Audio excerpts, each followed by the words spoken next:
Hi all. Okay, just getting set up here for game 10.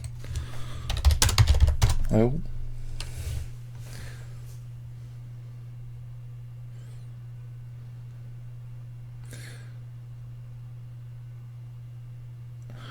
Okay, so Vichy Anand playing white today. I expect d4 personally. He's been playing d4 throughout this match.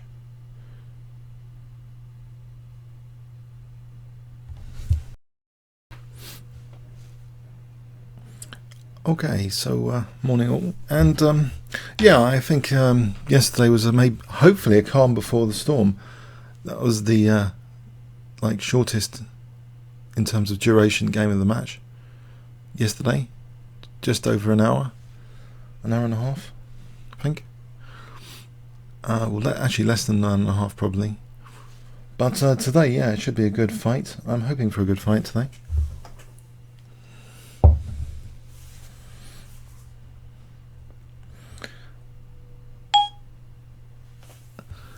So, for those new to this is the game position on the left, and on the right is the analysis board we'll be using. So, yeah.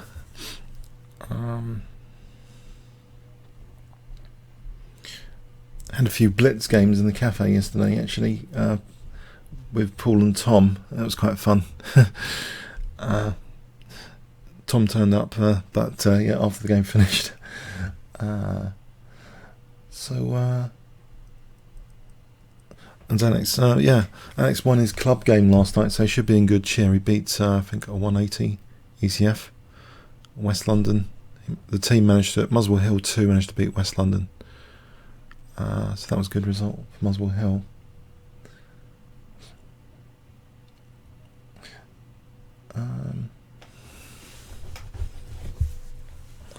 I wonder, have any of you entered the London Chess Classic? I'm tempted. It's a FIDE Open.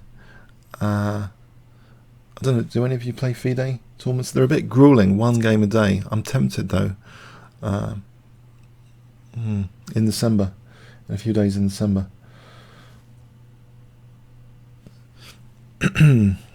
Magnus Carlsen was playing in the London Classic before he was world champion, and he made it a fantastic event, you know, to go and see the Super Grandmasters by the side of the FIDE Open. So you were playing in the FIDE Open, and you can check out, you know, Magnus Carlsen and his Kramnik, etc. Brilliant atmosphere in the playing arena, playing hall, Olympia. I think Paul's a bit delayed on the trains, I suspect. I do expect him today, so I think from a FIDE rating perspective, even though it seems a place in the summer you don't particularly want to go, I think the Hastings is better from a FIDE rating perspective though, but because the average opposition will be higher. But yeah. Okay, so they've started d4 knight f6, c4. Wow. Grunfeld, King's Indian. Probably Grunfeld. I don't expect Magnus to play King's Indian defense. I'll be delighted if he did. I mean, I'll promise more enthusiastic commentary because I play the King's Indian quite a lot. But it's a Grunfeld. So Grunfeld defense. Okay, so knight f3.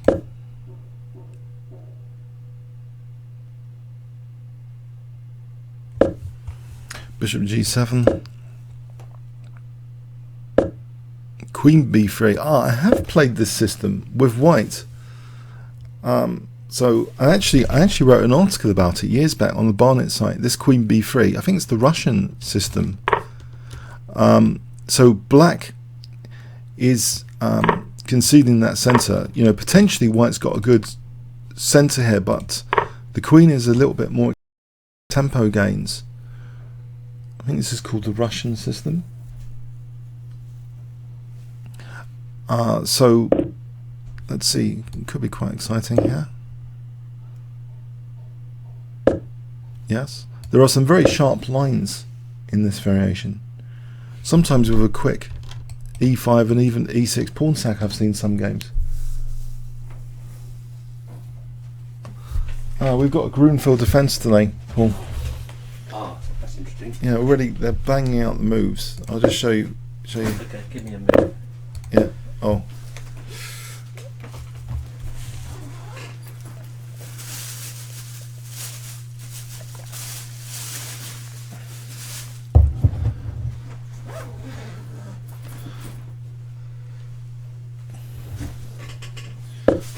Let's get back to the game position for a moment. So knight a6, often with the idea of c5. Yep. Yeah. So yeah, I'll just show Paul, and for those that have joined just now. Okay, yeah. How much space do you want, Paul? Okay. No, you're much more central than me. Okay. Keep the centre. It's good idea. You're controlling the centre at the moment. It's all right, as long as I can. So grunfeld defence. Yeah. Grunfeld. Yeah. It's not Shot, this is the Russian system, Queen B3, isn't it? It's Grunfeld, not Grunfield. Feld. What? Feld, not field. I've been saying Feld. Okay. Grunfeld. Grunfeld, yeah. yes. This is the Russian system, isn't it? Oh, I think so. Yes. Do you want me to get chess games come out? I'm not very good on identifying opening. Have you played this as white? Have you played this as white? No. No, never. Okay. So that c5 has been played. So okay, let's go back. So up to here, d5. Yeah, this is definitely all theory. Yeah. This is quite unbalanced.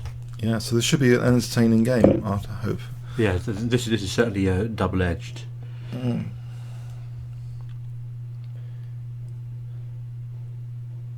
I mean, it's not a safe choice. Free the side. By Anand.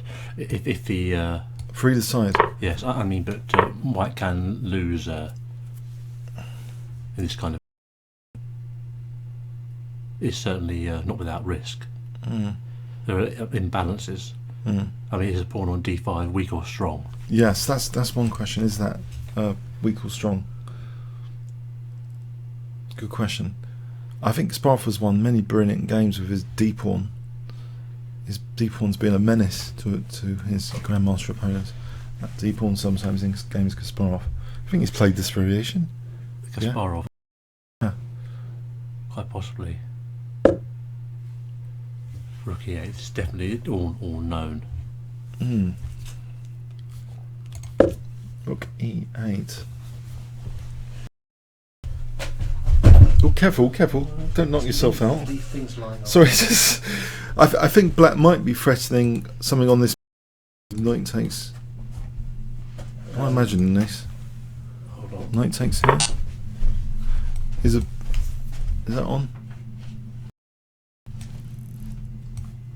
Not really. Probably that's just losing the exchange. But anyway, this bishop looks a bit. It's good to examine forcing moves. It looks a little bit on the loose side. This is all theory, though. I guess I could actually more relevant would be to check out chessgames.com. I'll just quickly do this position check in chessgames.com. I think. Yeah, this is definitely theory, and theory can carry on for several more moves from here. So c4.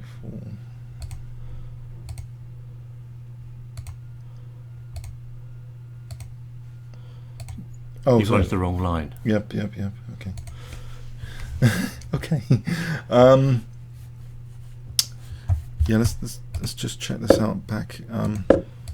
D4, knight f6, c4, g6, knight c3. Queen goes to b3. Don't take d5. d5. Yeah. So knight f3 first, probably. Knight f3 first. Oh, sorry, don't take on d5. Yeah.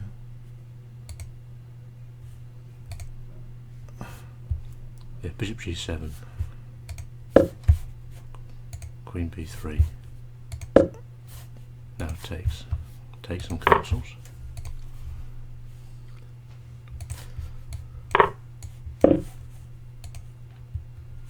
So over 1,000 games here in this position. So e4 was the most common, over 1,000 games.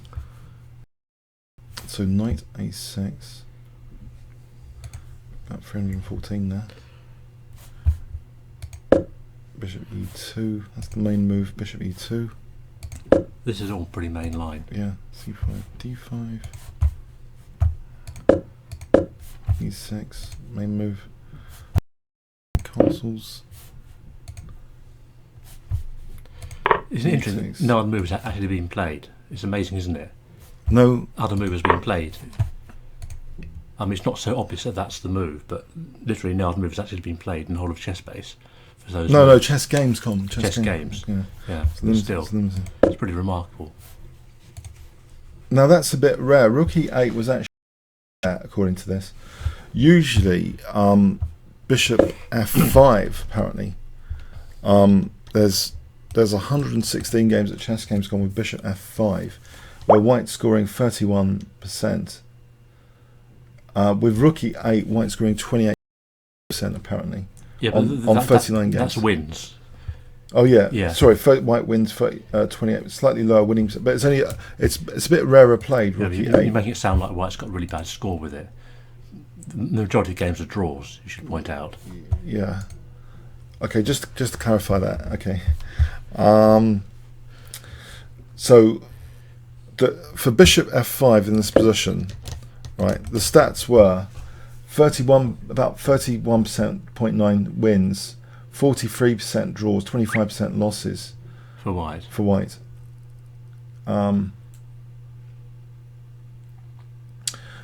So slightly lower for e8. So this move, rook e8, basically, so 28.2 wins for white, 48.7 draws, 23.1% black wins.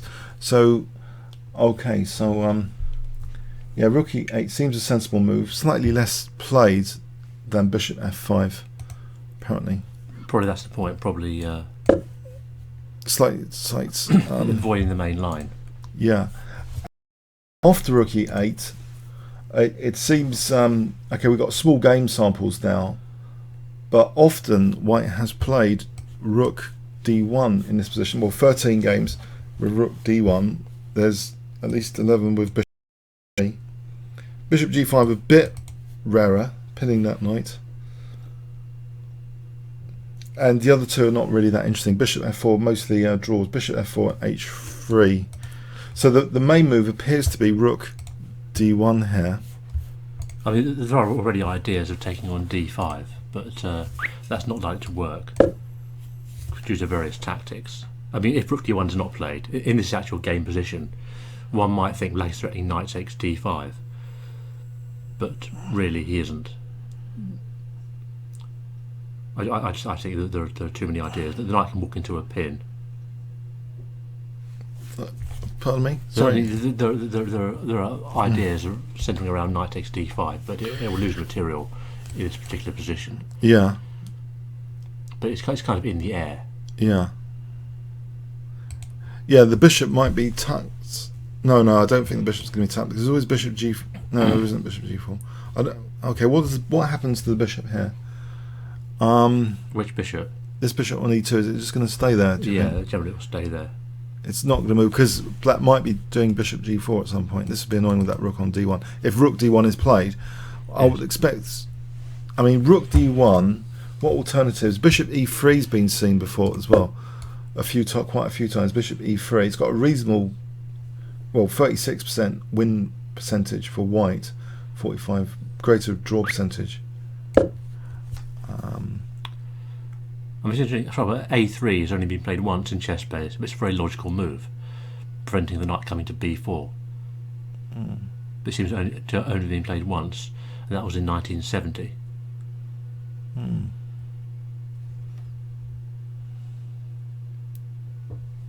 A3 Smyslov-Hort. Smyslov played this not so mega exciting move A3. Yes, but it stops black's idea of knight b4. It's quite a logical move. Ah. Yeah, it hasn't caught on. Against Hort, yeah. So that was in the Palm de Mallorca 1970, which I played recently. So Fischer dominated that tournament. So Smyslov had this quick 22 move draw here. The game continued. Bishop f5, bishop g5, there was an exchange on f6. Okay, so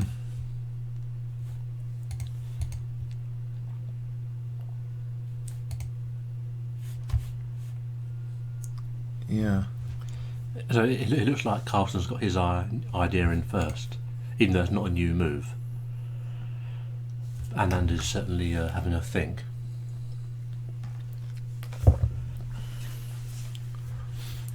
So rook d1, 13 games, bishop e3, 11. Bishop g5, we just have a look at this with bishop g5. So there's been 7 games here. Who's played bishop g5? Usually h6 is usually played. Yeah.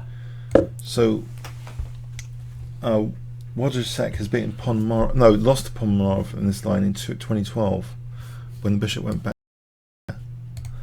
What happened then? I'm not sure bishop g5 is that great a move, really.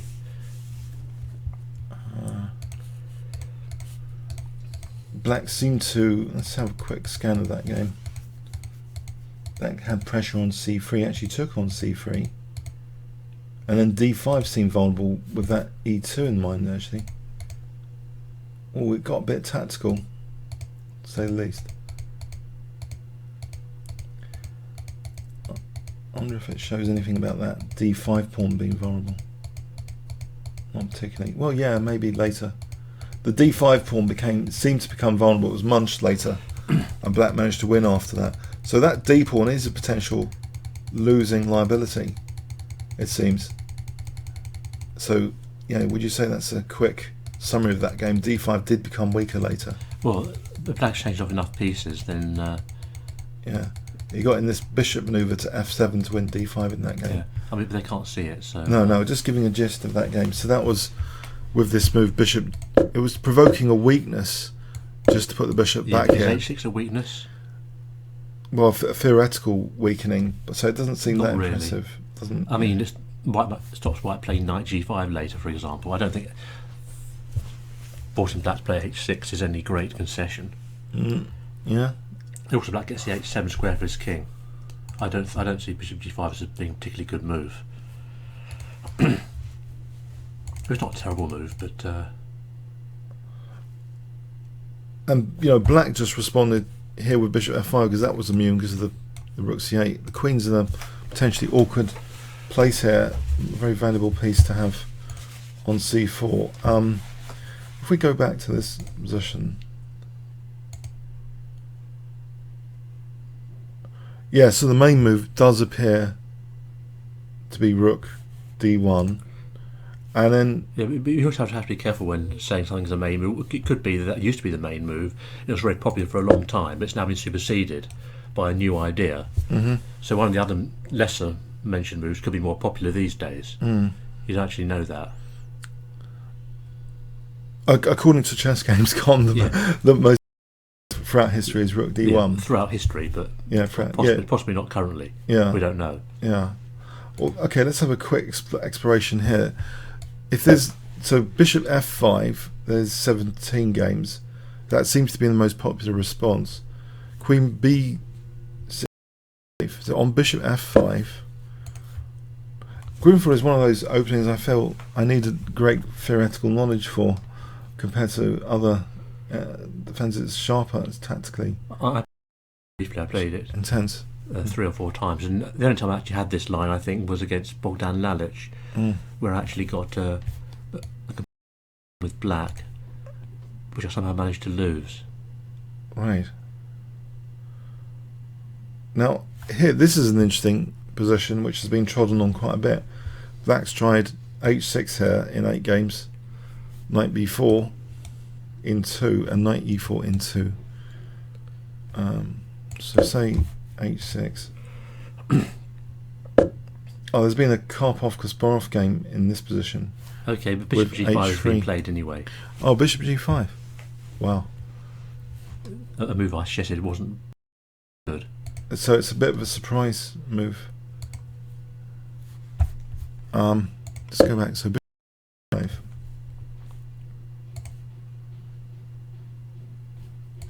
So 7 games here. So usually h6 is played immediately here. Well, in all 7, the move h6 was played. I guess queen h4 might come if it's not kicked. Is that possible? Queen h4. That would be looking quite pleasant, no? That pin. It's a bit annoying, isn't it? So I think probably that's why h6 is played. I would suspect initially. I would suspect that queen h4 is a positional kind of, well, attacking positional move, which is being threatened. So h6. I mean, black can meet it with queen d6. So it's. But it's certainly it's an idea. I would probably play h6 just to determine where the bishop's going. Yeah. So here, actually, white has, as well as that Ponomarev game mentioned, actually on h6 the bishop has actually gone here 3 times, here twice on Chess.com, and taken once. That was a draw all against Gavrikov in 1985, taking on f6. But usually bishop f4 actually is bishop f4. Well, when I say usually, only 3 games with bishop f4. Which games were they? So we have queen b6, bishop f5. Is there a Jerome Piquet game? No. On bishop f5. Yeah, they're both really old games. All right, 1963 saw knight e5 in Antoshin against Kozma, 1963, in this position. Rook ad1 in 1950. Julio Bolboshin against Pilnik, 1950. That was on bishop f4. On bishop h4, there's been 2 games here at Chess.com. Again, they're quite old games. 1968 we're There you are. So you see, this is not really current stuff, is it? No. Here, so bishop f5 played in 1968 here. Steinmeier against Atabek, 1968. And there's this other game, queen b6. Two British players. Which was played in BH Wood against Hollis. Actually, I think I've played Hollis. Is that the same Hollis in the Hertfordshire Chess League? No. No, is that not? Oh. That's Jeff Hollis. That's Adrian Hollis. This is a new move. This is in Chess.com h5. Oh, all right. It was an accident. They did h5. No, that was a relay accident for the. Oh dear. In the half a second that move was on the board, I was completely bemused.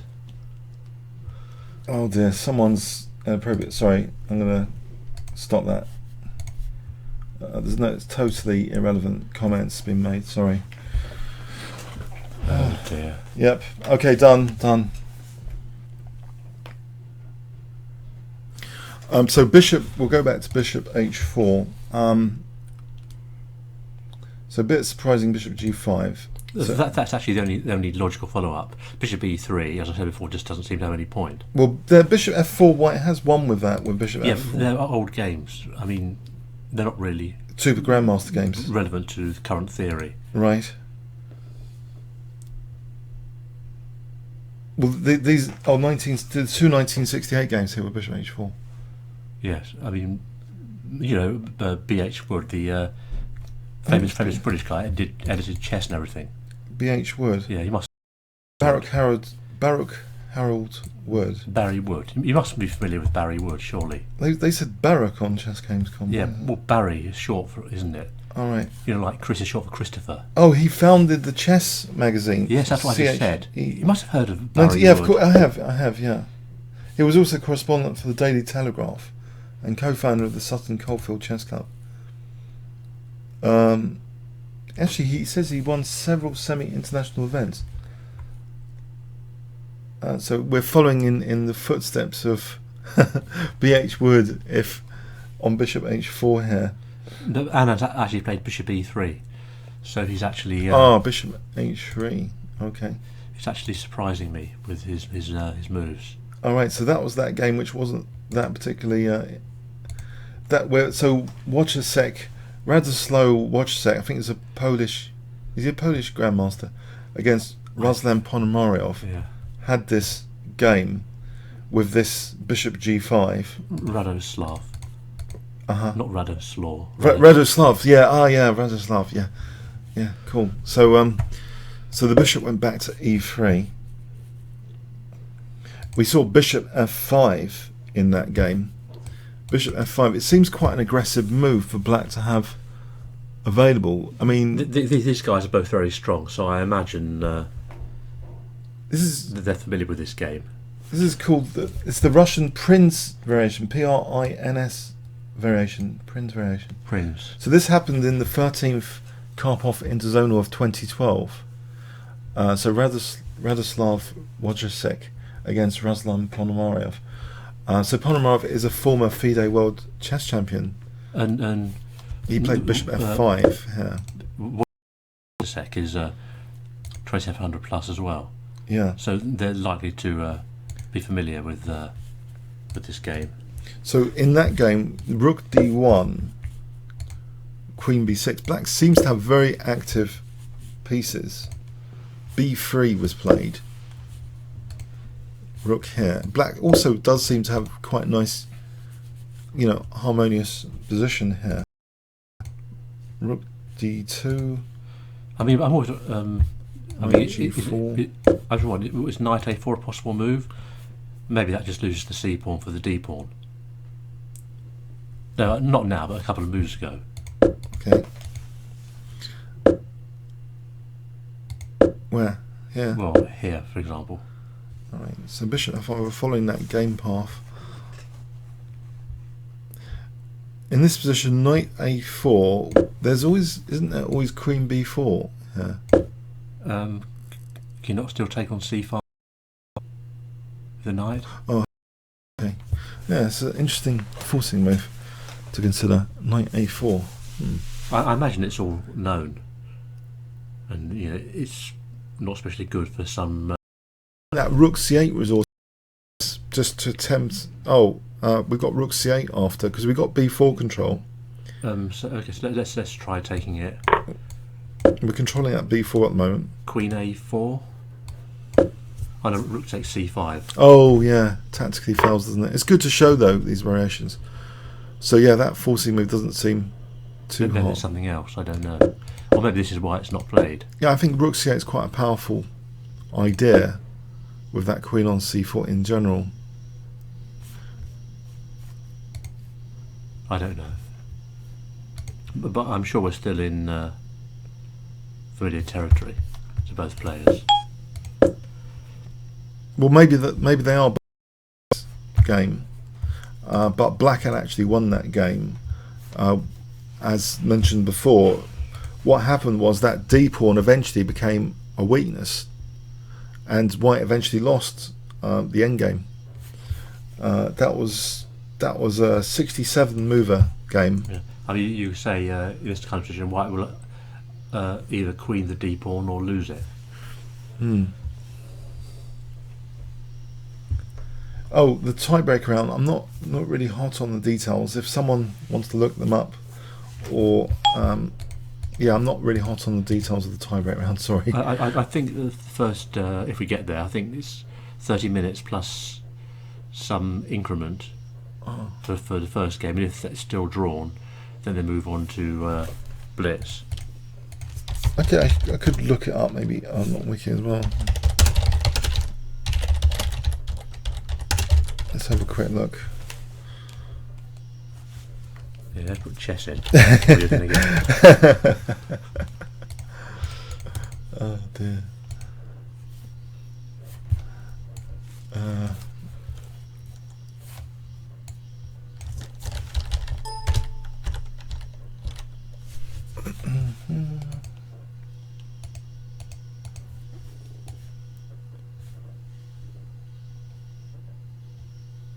Yeah, click on schedule.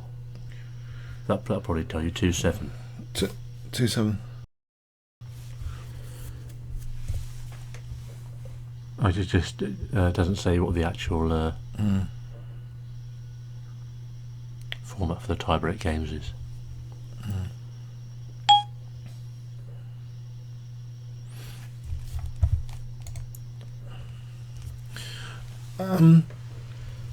Yeah, so yeah, black generally nice piece play here. Would you?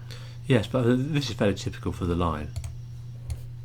So that queen b6. I would say this is not particularly a drawing line. This is not like the Berlin. No. Either side could win from here.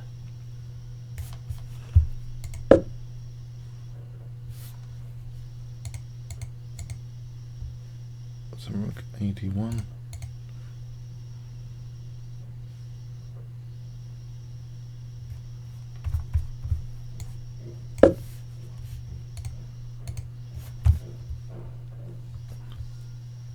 Oh, sorry, that's a completely irrelevant game. Let's close that off.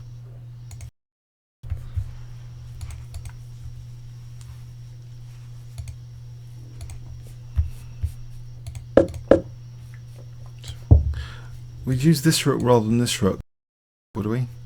If we use this rook, is it a total disaster? Out of interest? If you use which rook? This one. I think either rook is possible.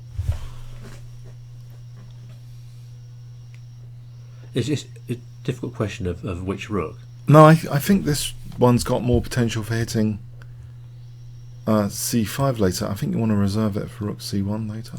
Possibly. But the e-file can be useful as well. It's always difficult to know which rook to play. So in that game, queen b6 was played here. What was that addressing this b3 move? What is black actually? Well, it's 6b2, and black holds that b1 square. So actually, it's quite awkward. It seems b3 is prompted basically here. No? Yes, but also there's knight a4 again. I think that queen a5. If we look at rook d2 here, Rook d2 is another move.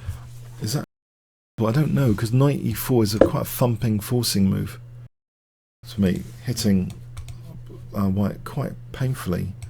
Look at all the black's pieces. It looks pretty much painful actually to play as white this position. That queen on e4 is quite sensitive. You know, if we took here, this looks nasty. In fact, is white lost here? He's completely lost, isn't he? In this position. If here bishop takes b2, well, You just take it. oh, hang on, yeah.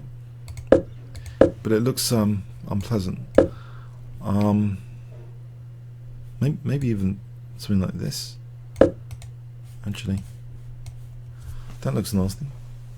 If it began, it's not so clear. White can take on a6 and c5. Oh, right. Could get quite random. Okay. Yeah, c5. Okay. So that was an interesting question. If b3's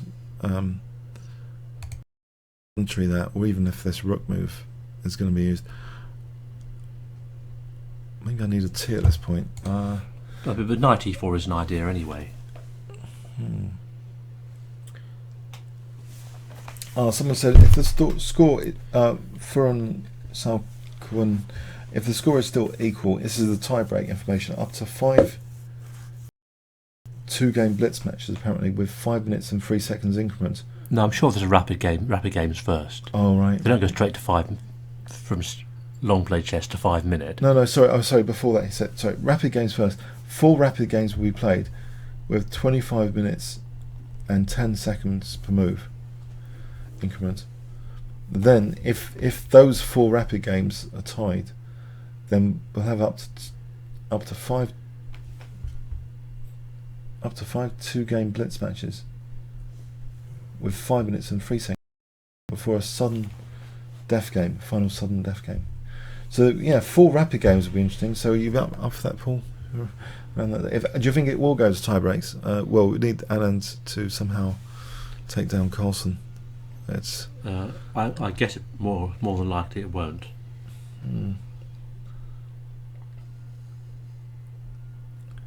It seems the whole match was influenced by that blunder, really, that blunder game. Well, absolutely, that was absolutely key. It's been. I mean, it wasn't the game was just one move. They say there's no luck in chess. What do you think about that comment? There does seem to be. People are not nowhere near perfect. But they both missed it, and it wasn't that difficult. I saw it pretty much instantly. So yeah, so they're following that. So rook AD1. So rook AD1 has been played. Yeah. So yeah, queen. Oh, rook AD1 rather than rook FD1. Yes. Oh, that's interesting. So we have varied from that stem game. What's the importance of the rook here? Is rook E1 go? Yeah, it could be later on.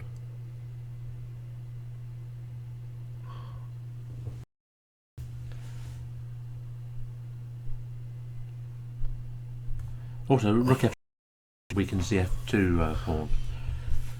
Yeah.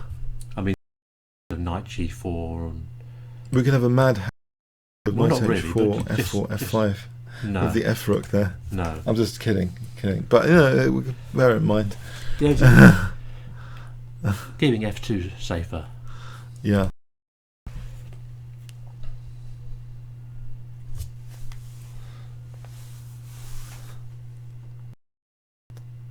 Yeah, if you like the live stream, as Daniel Lazander said, yeah, please click the like button while I get a tea soon. Oh no, I'm not going to. Straight in with Knight E4. Knight E4. Straight in with Knight E4. Not even bothering with Queen B6.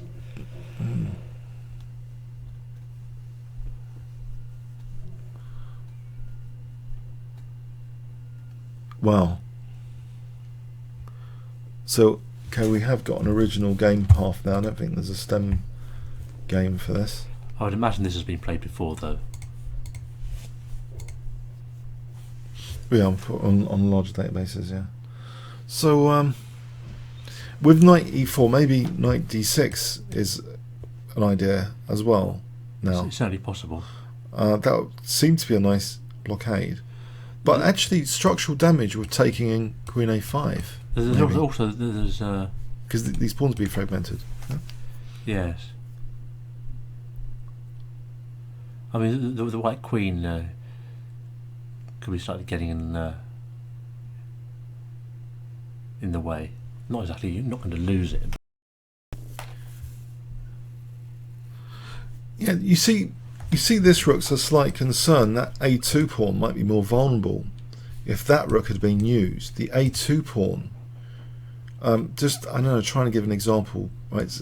As a token move, the A is under greater scrutiny here. With that rook here and this rook here, you know, wouldn't it have been better if that rook to have been there? Yes, but otherwise F2 could come under pressure as well. F2, I can't see it myself, F2 being that much of an issue, but here it looks as though this is awkward. I mean, just take an example, rook C1. Okay, this is okay for white. Maybe white controls the B5 square. Should be okay.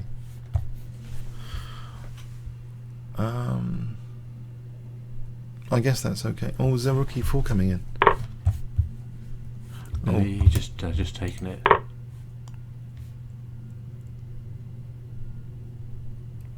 White can make use of Queen B5, maybe, if it takes Queen B5, because that. Well, there's rook B4. Oh, no, white can't.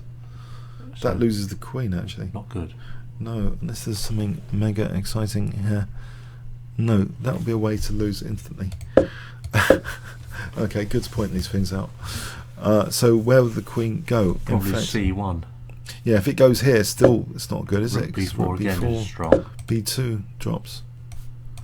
So the queen, yeah, if it goes here, then there's rook takes E3. So yeah, it looks as though C1.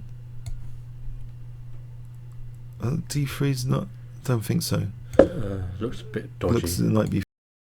So basically, Queen C1. Actually hitting H6 as well.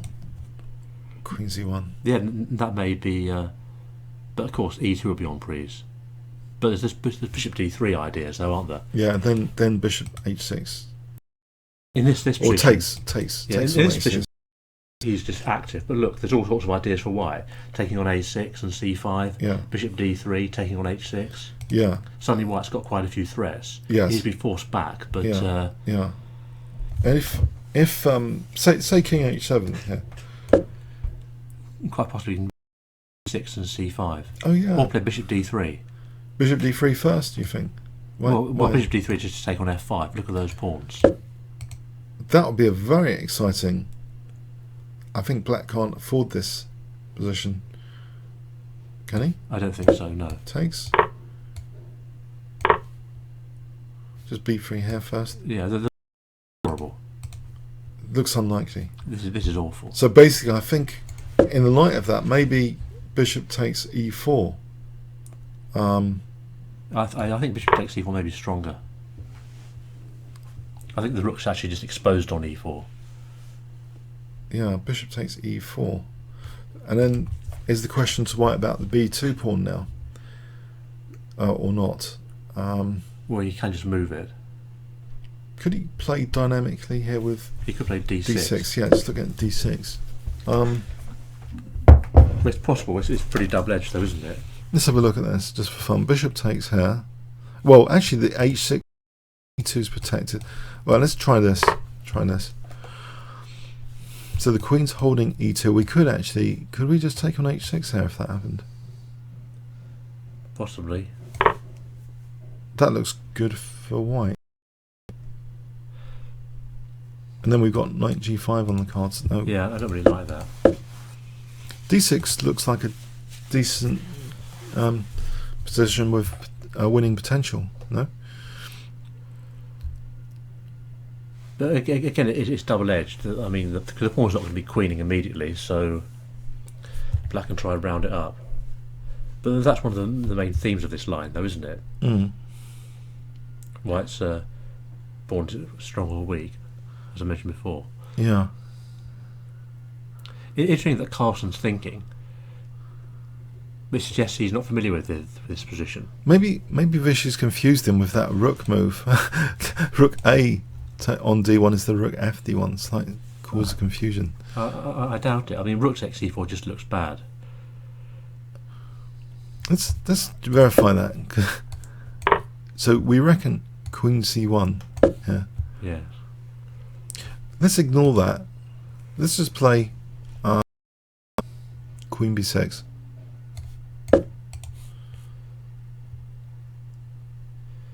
Okay, bishop d3. Right. So in this position, well, I can take on b2 here. Okay, go on then. Queen c2. Mm.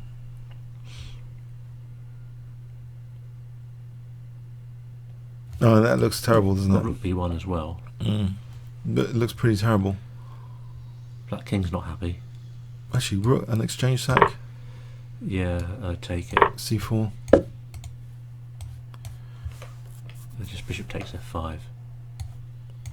Yeah, it's falling to bits. It's not good enough. It does seem to be falling to bits. Yeah. Interesting. So rook takes e4. You really think this is not going to be played because of queen c1? It looks... Well, it seems good for white. Queen c1. Yeah. So just simply the forcing taking on a6. Well, I played bishop d3. I said bishop d3 first. Is Bishop my main threat. stronger, not taking there. Yeah. And yeah, it looks structurally that just would be a rat. I don't know the compensation. Let's check this compensation again, because maybe there's queen f6. What would you play here concretely against f5? And also b2 is a concern. Maybe I just play b3. Right. So this position, saying queen f6, is it so bad? Because is it so bad for black? It is pretty bad. Queen c2.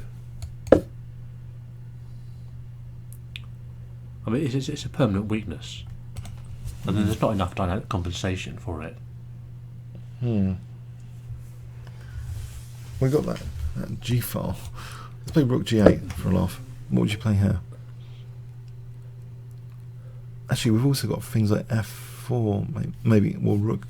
The other rook to g4. Whip up an attack here.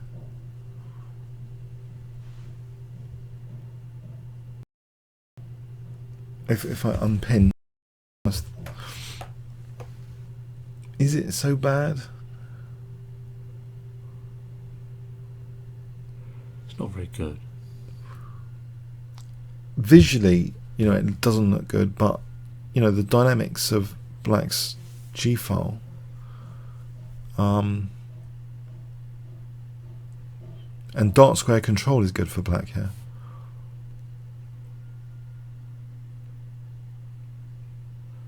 I don't know what you guys on stream. I think just maybe D6 or something. Should we get a poll vote on this position here that we've got on the analysis board? Would you take white or black? We'll just give them 20 seconds here to catch up. Would you take white or black in this position? Structurally it looks a wreck, yeah, but we might have this G file. Can I sell this position for black? Who would you take, white or black here? In this analysis board, this fictional position. There's a, I think, 20-second delay. Yeah, the answers all come at the same time, don't they?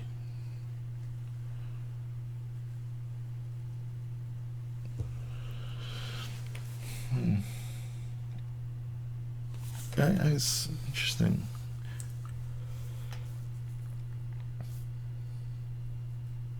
Prefer white or black, guys? Boys and girls, white or black? White any day, white. Oh, it's all voting white here. Okay, black from okay, it's quite unanimous whites at the moment. White, yeah, they prefer white here. You're losing that one, definitely. True. But remember in the classic white is D6. Yeah, there's a distraction, isn't there? This could be a big distraction. That D pawn 20G file attack. Yeah. All right. Just testing. That means I need more tea. Definitely. I urgently, top priority. I got to get on. I got to get tea down me. There you go.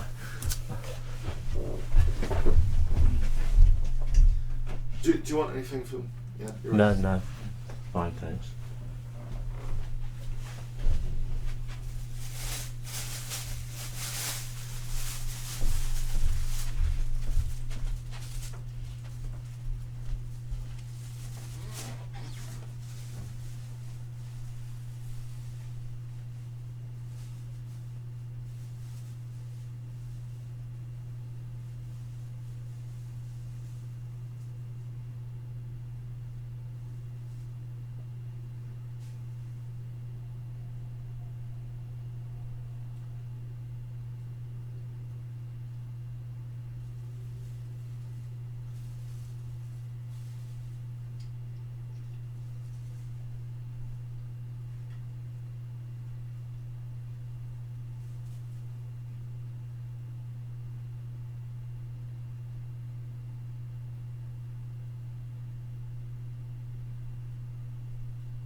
So bishop takes e4 seems to have been played.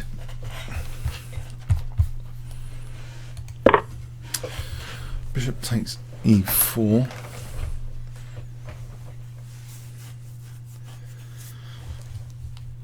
So that rook e4 line seems a bit dangerous. Just the evaluation on this. Whoa! More than half a point the engine thinks with d6. Slightly more than half a point. Bit controversial. Turbulent evaluation. d6 is the move it seems. So leaving b2. Let's have a look quick. b2 there's always h6. Surely we can just take on h6. Or even stronger d7. If we take it here, that's strong as well. But also d7. Then taking. So d6, yeah, it seems to be promising a small advantage. Let's turn it off for a moment. Yeah, black's bishop is tied to h6 here. If it takes on b2, yeah, this d6 seems almost thematic. What's happening? Taking with the bishop. Yeah, probably d6 here, and I've cheated with checking with engine. d6 is liked by the engine d6. It seems thematic. What's it plus what? Half a pawn advantage. Oh, really? It's quite significant. Okay. I'm taking here is a better idea because h6 is hanging. Yeah. Also d7 could be flicked in. Yeah, but the other problem is if you lose h6, then white gets the g5. Sorry, the g5 square. Might get you both back, Paul. Yeah. Controlling d8. h6 should be kept to control. G5 controls d8. Yeah. Okay.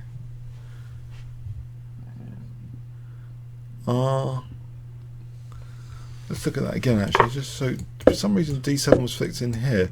Why is rook takes d7? Is that not playable here? Oh, knight e5. Knight e5. That's a bit of a crusher. Splat. Yeah, because then. Ouch. Check. Checkmate. Yeah. So the d6 pawn. So you're right. You need to control these two squares as well. Bishop takes b2 is no good. I think you should stop the pawn on d6. So bishop going here. Well, queen d7 seems most natural.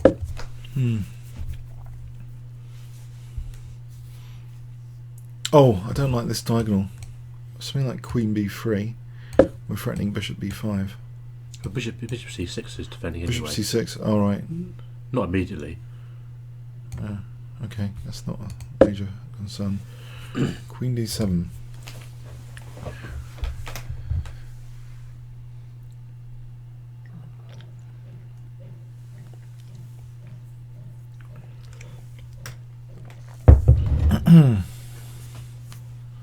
One long-term idea Black has. I mean, it's far away, but I'd like to take on f3 and not immediately, but to reroute the knight to c6, then take on f3 and then block the knight on d4, cutting off defence of the pawn. Oh, It takes rather a long time. Yeah. To swallow the pawn. Yes. Cut it off. Cut off the defence of the rook on d1 and then just take it.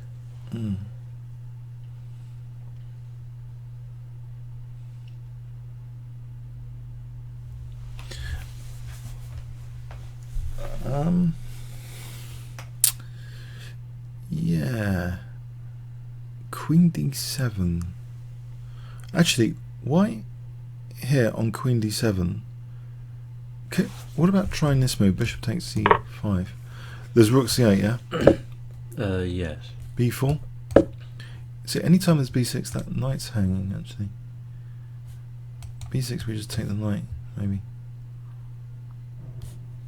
But still, maybe b6. Why not? Still b6. Possibly. Maybe bishop b5. Is that not? It's not doing anything. I don't think so.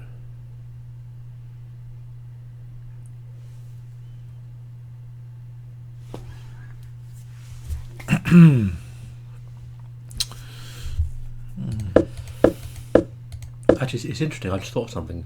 Yeah. Similarities with Game 3, where Pass pawn. theoretically, Carlton allowed a theoretical line where White got far advanced pass pawn out of the opening. Oh yes. So maybe Anand was thinking, maybe I'll do that again. That's ominous. As an ominous sign has been created. Well, no. I mean, it's deliberate. Anand deliberately chose the same this line against a grunfeld in order to get the same concept again. That would be incredible. Would be absolutely incredible. He's spied a weakness, so he's playing for. With advanced pass pawns. Yeah, no, advanced pass pawn out of the opening. Out of the opening. It's a similar concept, isn't it, to the third game? That's a fantastic observation, Paul. It's genius. It is. Now that you've said it, it's genius. Yeah, you're right. It's not genius, but it makes sense.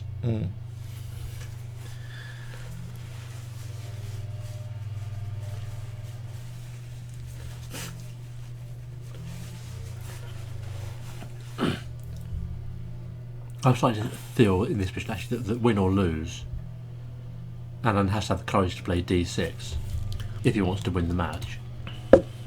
D6 here in this particular position. I think so. Because otherwise Queen d6. Queen d6. And it's actually not that easy to lift that blockade here. No. In fact, Queen d6 might support Rook here and then Knight b4 even. I can imagine Kasparov looking at this and saying, d6 is only move. Yeah. So Kasparov knows when to. I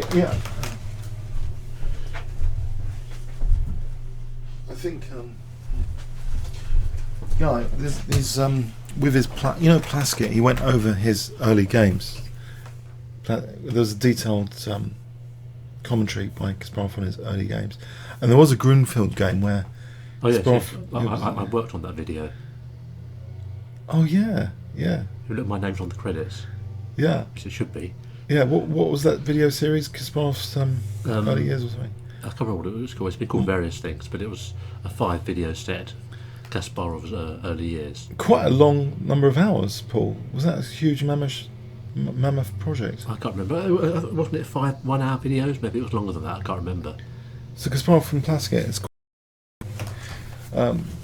But Phil Gamma, remember, was just emphatic about the D pawn in his game. He said, all these variations flying around, but his D pawn was the central goal. The Queen is D pawn. There are quite a few amusing bits like pawn on E3 is a piece. It's a piece? It's a piece. It's a piece. And there's another, I don't know, 95 when it's made. It is. It's made. Plaskett was just shocked by. No, it's not. It's a very bad impression, but. Kasparov. I wasn't actually there when they were filming, unfortunately, so I never actually got to meet Kasparov. Plaskett is partly Greek. I have met Jim Plaskett though. He's partly Greek Cypriot, isn't he? Apparently. Is he? He's told me several times. He is? Yes. Maybe. British champion once. I remember that. The 2 years, the year before he became British champion, he seemed to stabilise his central control play. And I looked at the games and I thought, he's got more central control in the year he won it than the year before. Was it 1990 he won it, something like that? Very, very exciting player. Oh really. Yeah, very, very dynamic. I think I should do a sacrifices video for Plaskett at some point. I'd be surprised he hasn't been rated higher, actually. He's a very dangerous attacking player.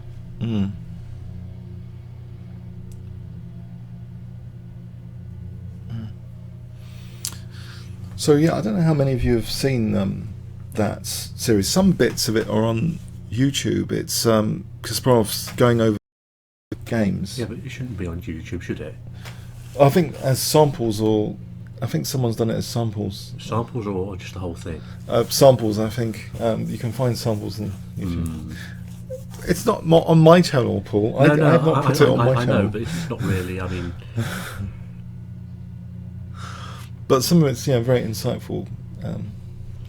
Look, do you think chess videos should be locked away behind payment walls? Because the spreading the joy and knowledge about chess with free videos. Well, is I don't think you should be able to create something and then somebody just stick it on the internet for free for everyone to just take. No, but a free sample could be a small sample.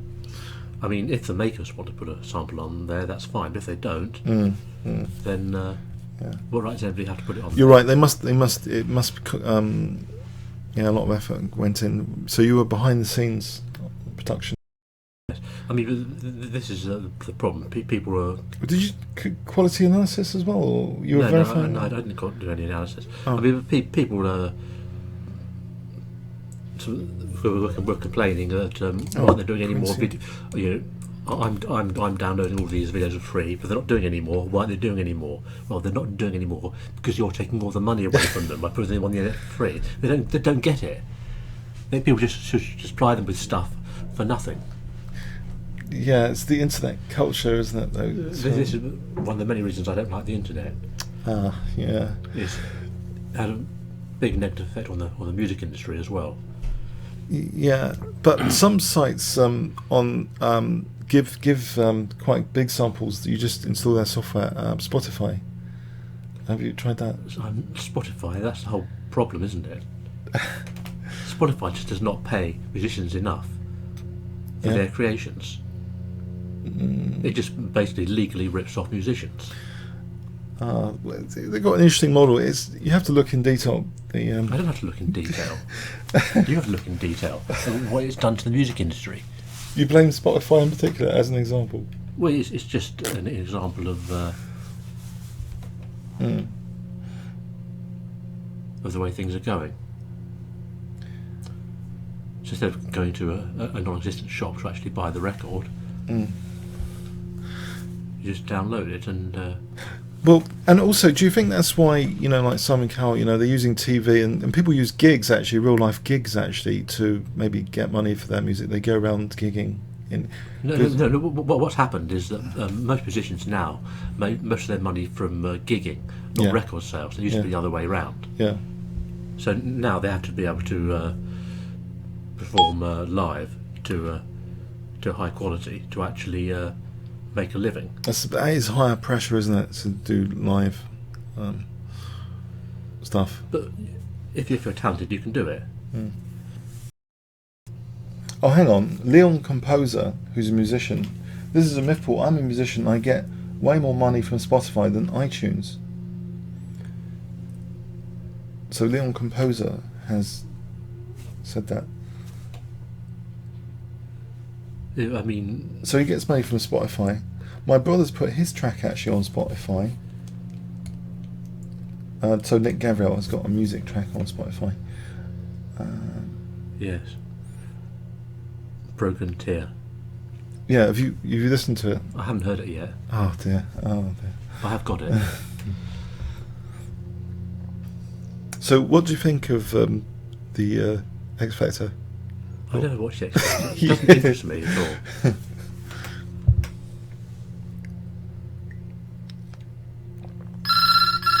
Oh, hello? Yes? Yeah, that'd be great if you come over, Alex. Paul. We're into this debate about music, how it's changed. It's a grunfeld, grunfeld, yeah. Russians. Fine.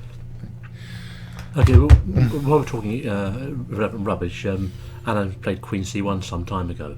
Yes, I pointed out the frets. I did this arrow for the fret on H6. Yes, but he didn't play D.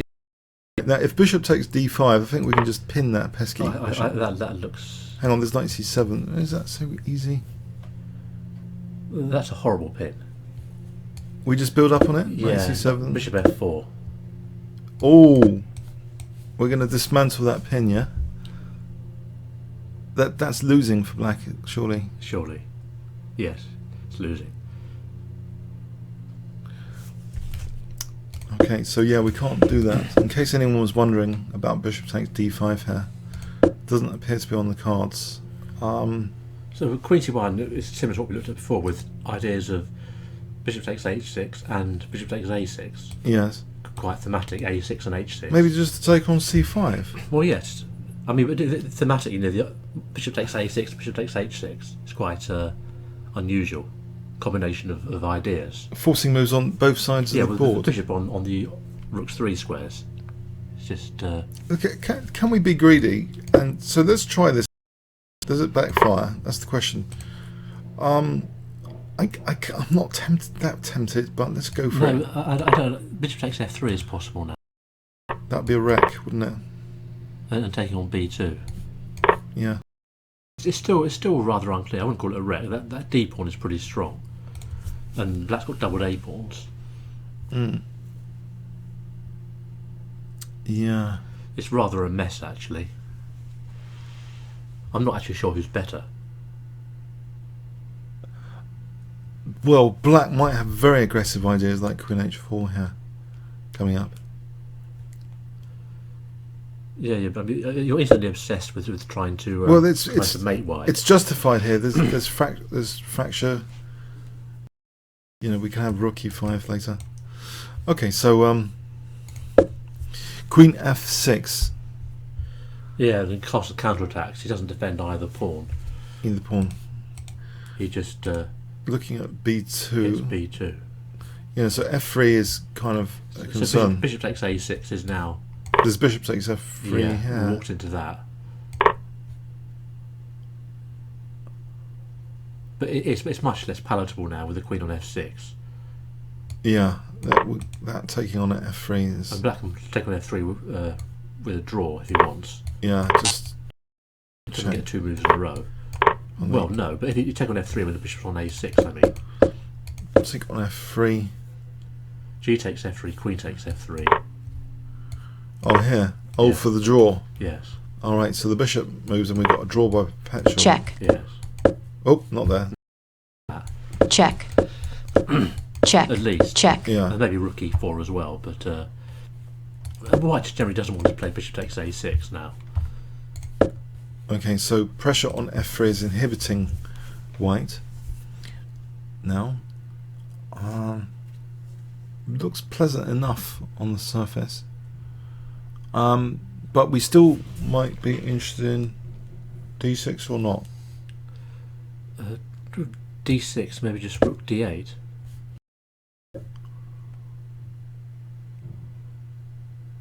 Yeah.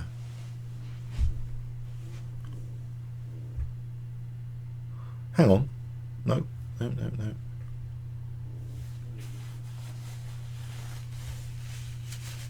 That looks awkward.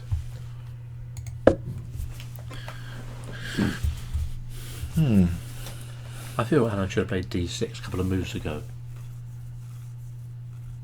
I think now Carson's getting activity.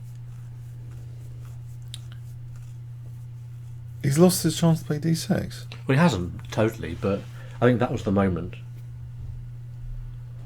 What about... Okay, we take on h6. What happens there?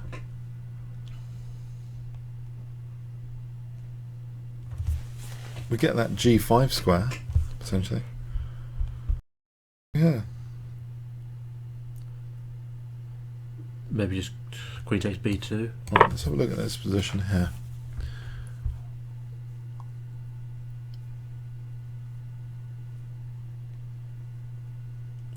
Well, I can take on g7 now.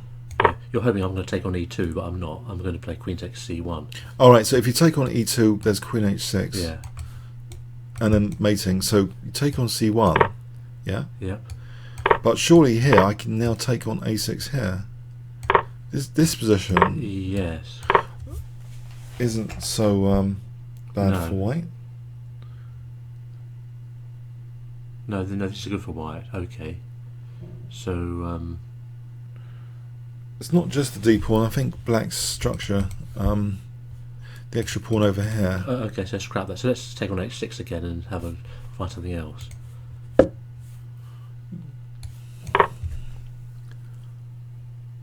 Another possibility is somewhat just to take on d5, possibly even immediately. No, because of that thing. Because of that thing. Yes.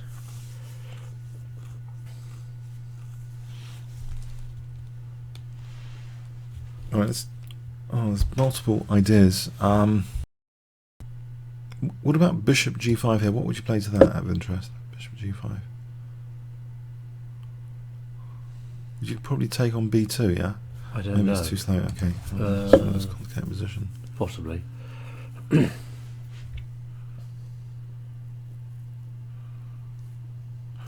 If we we'll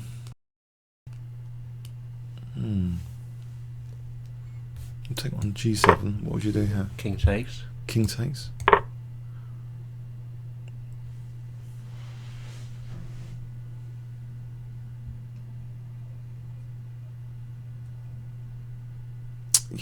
Yeah, bishop d5 looks tricky.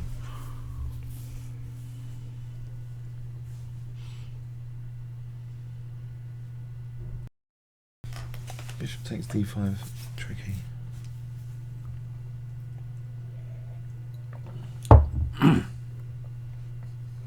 Hang on. No.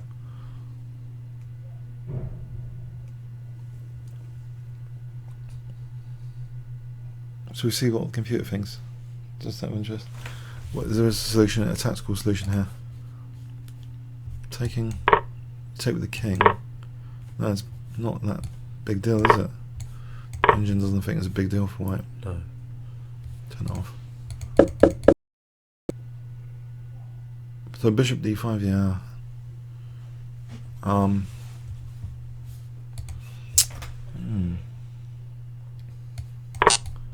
Sorry, bishop d5 here.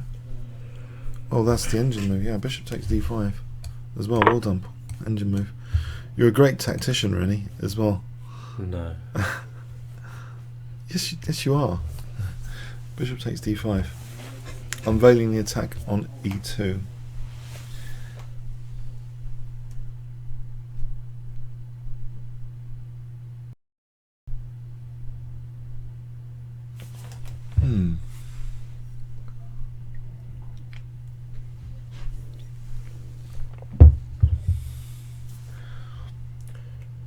But there's also b3, but that looks rather passive.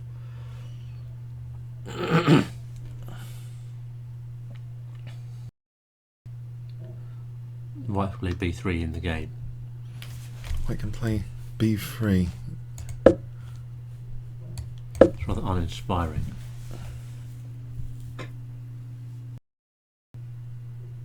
d5 is a bit loose, surely we just play something like that.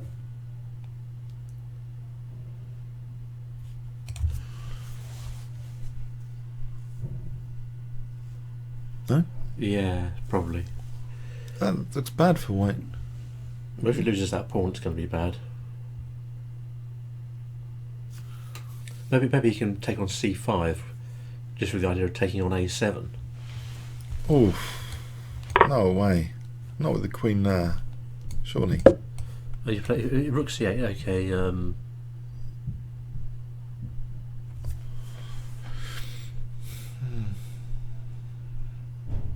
Looks like a dream position for black. b4 now. Oh right, you're going to rely on bishop a6. Possibly. We got bishop f3. No, not. I said possibly. Oh, sorry. Okay.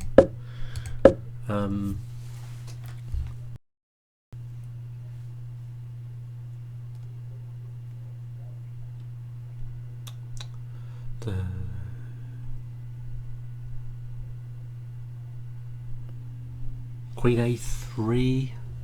I'm not sure about this at all. Let's try queen a3. Queen a3. Wow.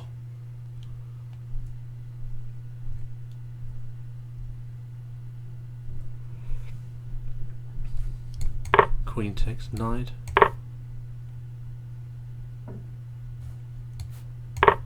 Bishop takes.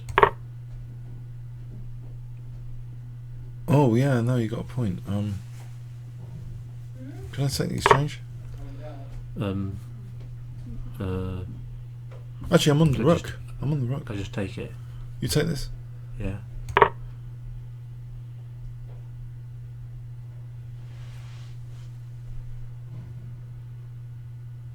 All right, yeah, that's and a white pain. wins. That's a pain, isn't it, that position?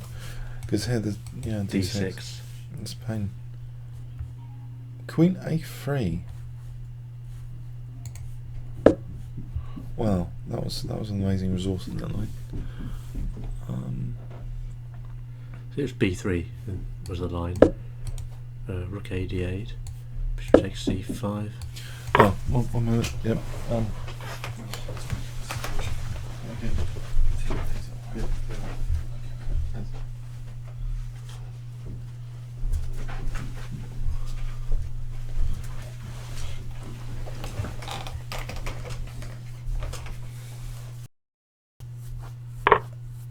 He's taken on H6. Well, taking on H6.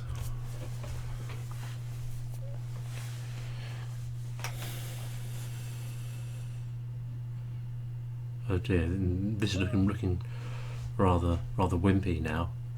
If bishop takes D5 works, Yes. then that's the pawn gone. Yeah. Black's got the queenside majority. Oh yes, the 3-2. Yeah. Oh, it's taken on B2. Wow.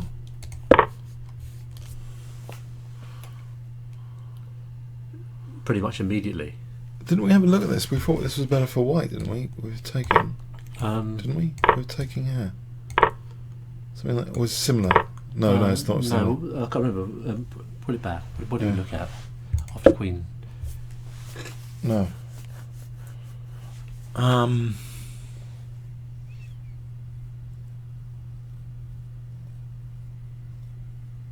I think the problem is that the G5 square, so white can just take on B2. And maybe now just push. What, D6? Yes.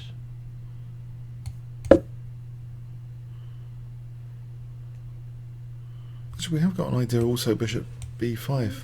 That's another possibility. Bishop G5, if we want to get this pawn on the home run. Also, bishop C4 might be interesting, looking at knight G5 for F7. That's another idea. Another idea.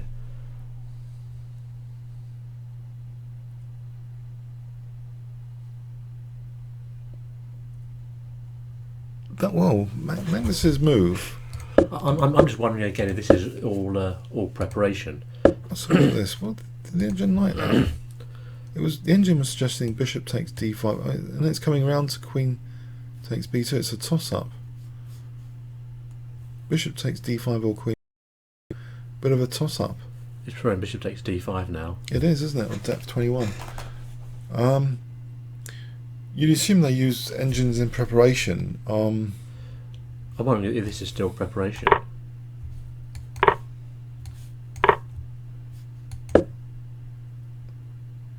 Looks pretty dangerous if it's more than half pawn advantage. Looks pretty dangerous. Oh. It does. This is why I think Carlsen should have just taken a pawn on D5. That D pawn survives to tell the tale. Bishop C6. Bishop C6. Ah, bishop C4. F7 could be a target because that G5 square has opened up. Gets a bit crazy.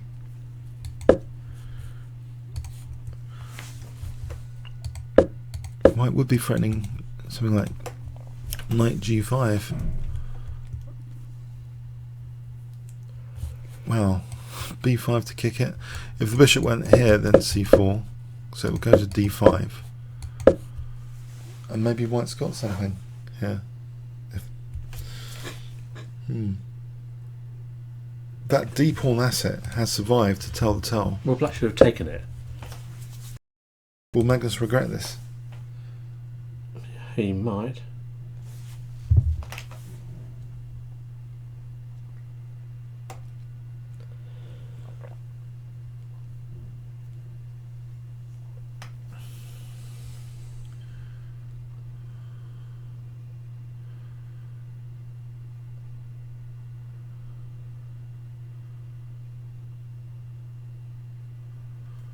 On that through again. So what was that? Queen takes.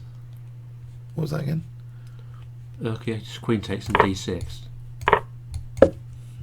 It's d6.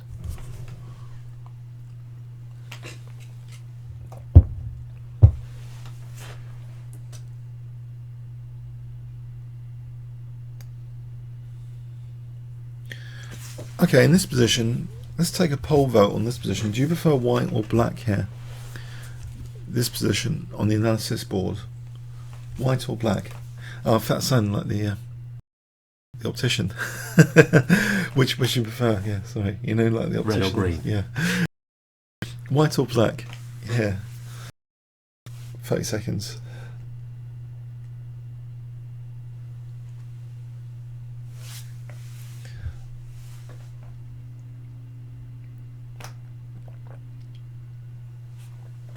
Martin Forensen has sent me another link to another Stockfish game that's quite impressive. I haven't really annotated it. Sorry, Yeah. Martin, someone I know. He does the TCEC, Computer Unofficial World Computer Chess Championships. Martin Forensen, I think. Forensen? I think that's how you pronounce it. Not Sorensen, no. No. He organises the unofficial World Computer Chess I don't Championship. think I know him at all.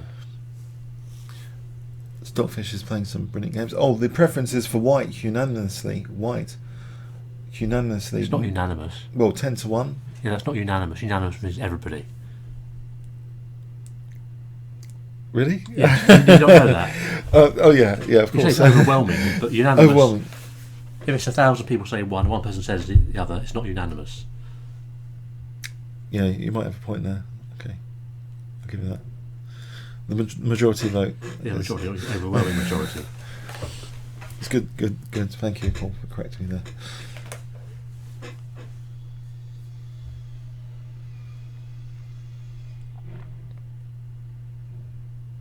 But I am wondering if this still is preparation. I do hope not. You hope not. Yes. I hope this is not still preparation. And all these games, we're analysing them closely.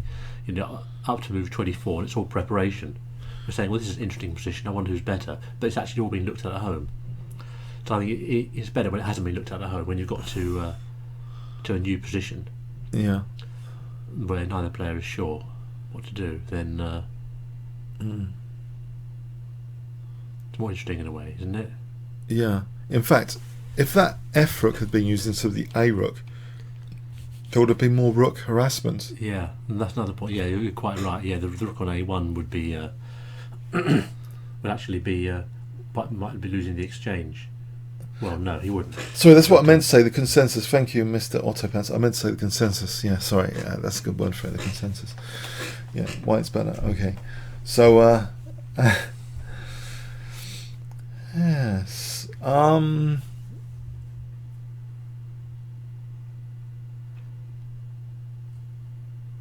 So, what was your favourite World Chess Championship ever? I think I'd say if the rook was on A1, it'd actually be better for white, because bishop takes G7, takes C1, rook A takes C1.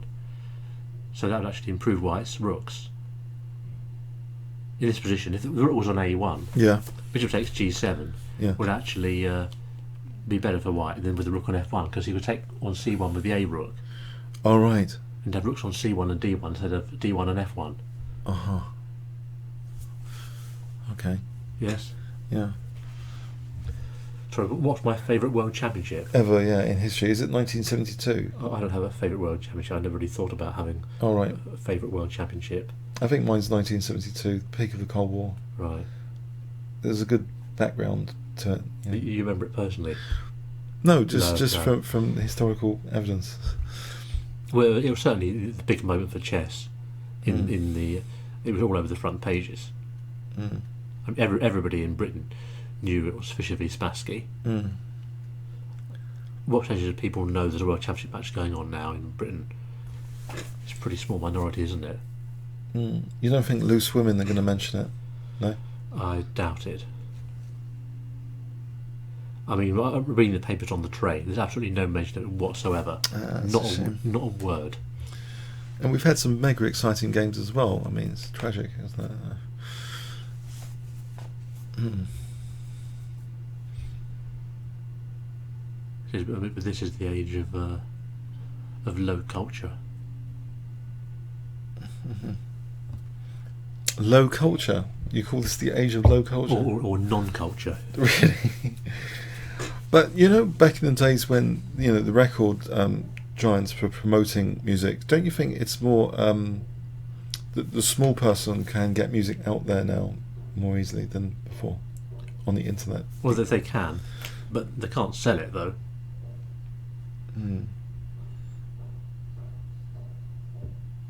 It's incredibly difficult to have a hit single. You have to be a certain age, a certain demographic. Yeah. Yes.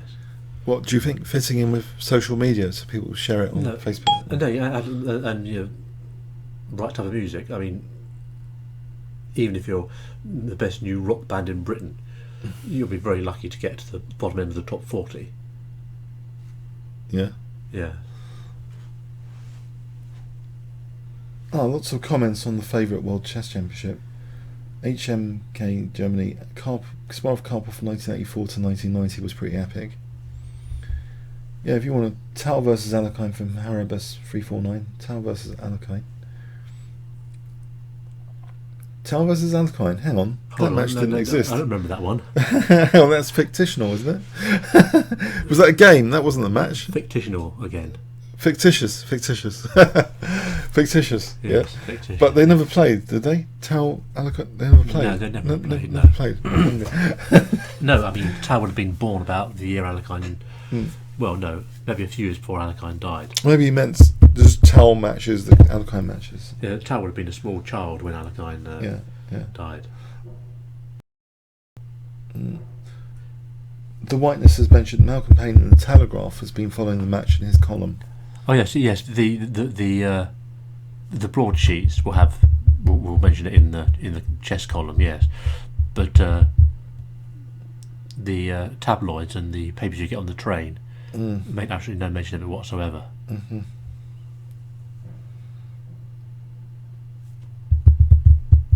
I mean, it's in the chess column rather than on the front pages, which it was with Fischer Spassky. Yeah.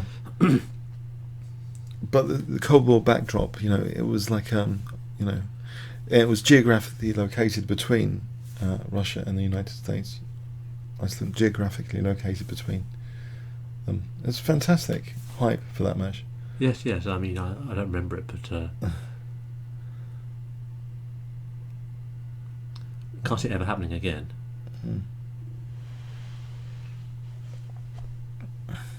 But of course, we need chess to be on television, and it's not, which is a shame.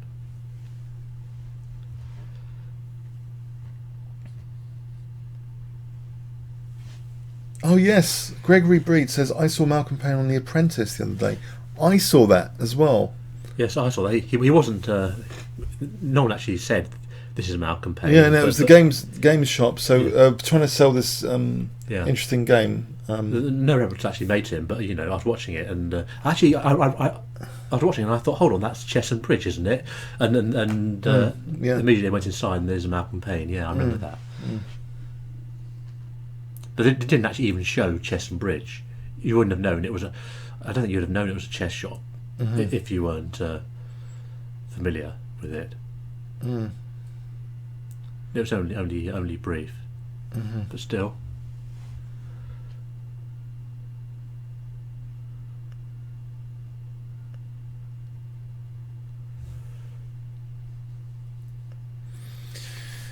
Yeah. So.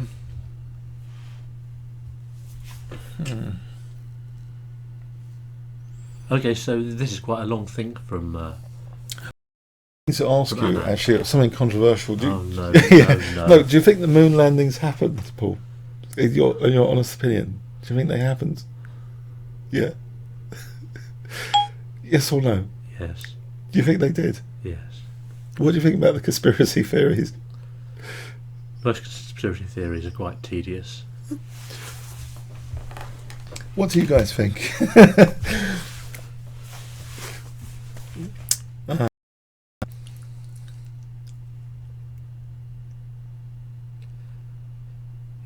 The Master Game was the best chess on TV.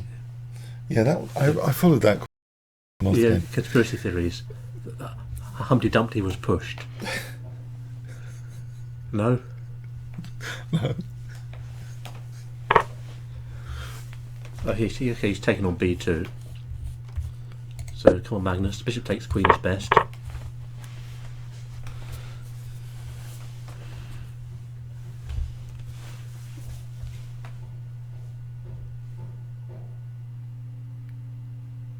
So we'll go d6. Well, yes. Because otherwise, actually, black is threatening now. Bishop takes. Well, bishop b5 is certainly another possibility.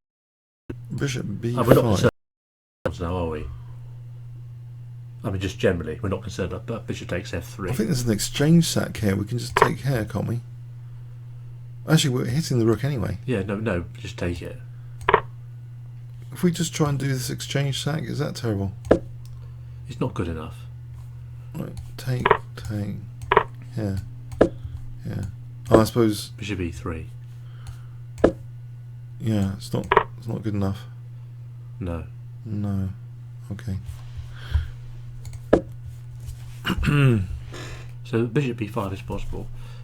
But remember, if bishop g5, black can block with f6.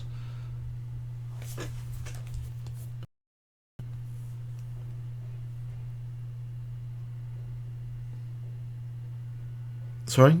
I mean, say rook d8. Yeah. It doesn't work bishop if d5 is on prise, but generally black has the f6 block. All right, yeah. So white can't control d8 as easily as that. D6. D6? This might not be good, actually, this bishop b5. D6? Yeah, possibly it isn't, but it's a thought, isn't it?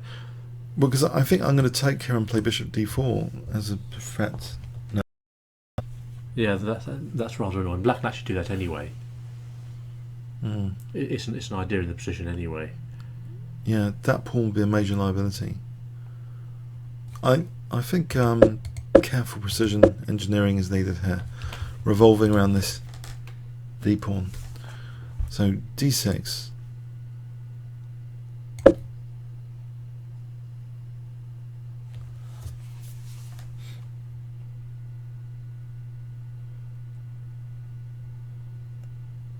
But now, of course, bishop takes f3 is much less effective with bishop on e2, because then b7 drift. Mm.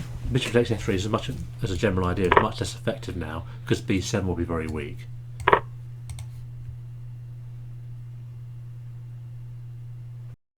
Will be weak. Yeah, b7 is very weak. Yes? Yeah, yeah. So basically, black does want to play bishop takes f3 generally, if white can retake with the bishop. Yeah, that is a good point. Yeah.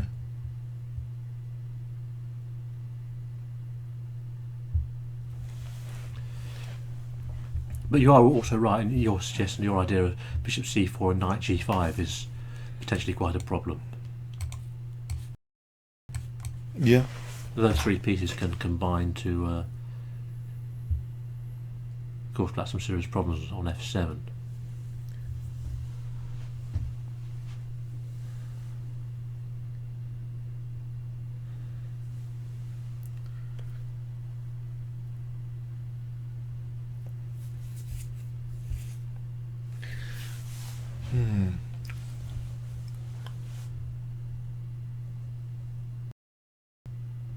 Actually, knight g5 immediately. There might be bishop g takes g2 for rook e2. If we gave, I don't know how we can test that just to show that on the board.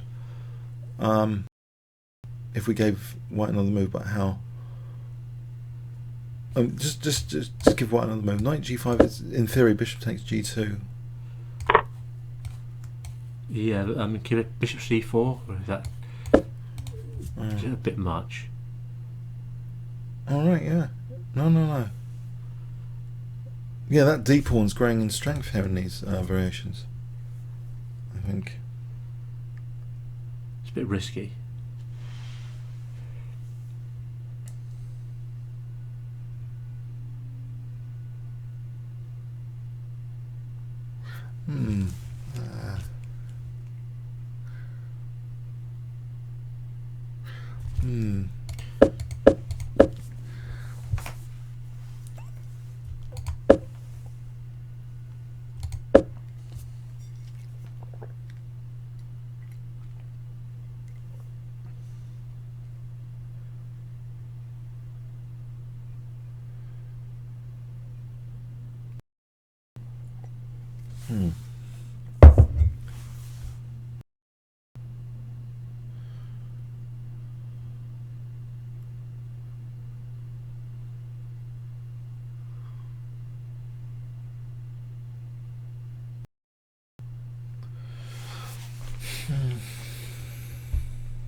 So I think we're thinking that D6 is the move, isn't it? Yeah, D6.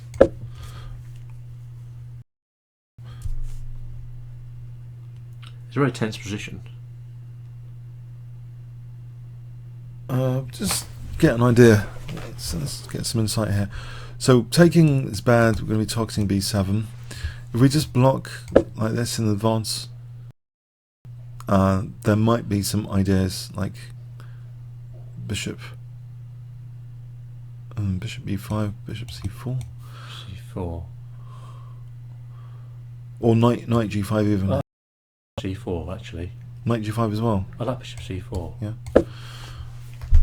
So knight G5 is on the cards. If taking here takes, you don't mind the double pawns. No. In fact, yeah, this could be good to entrench a bishop on E7 potentially.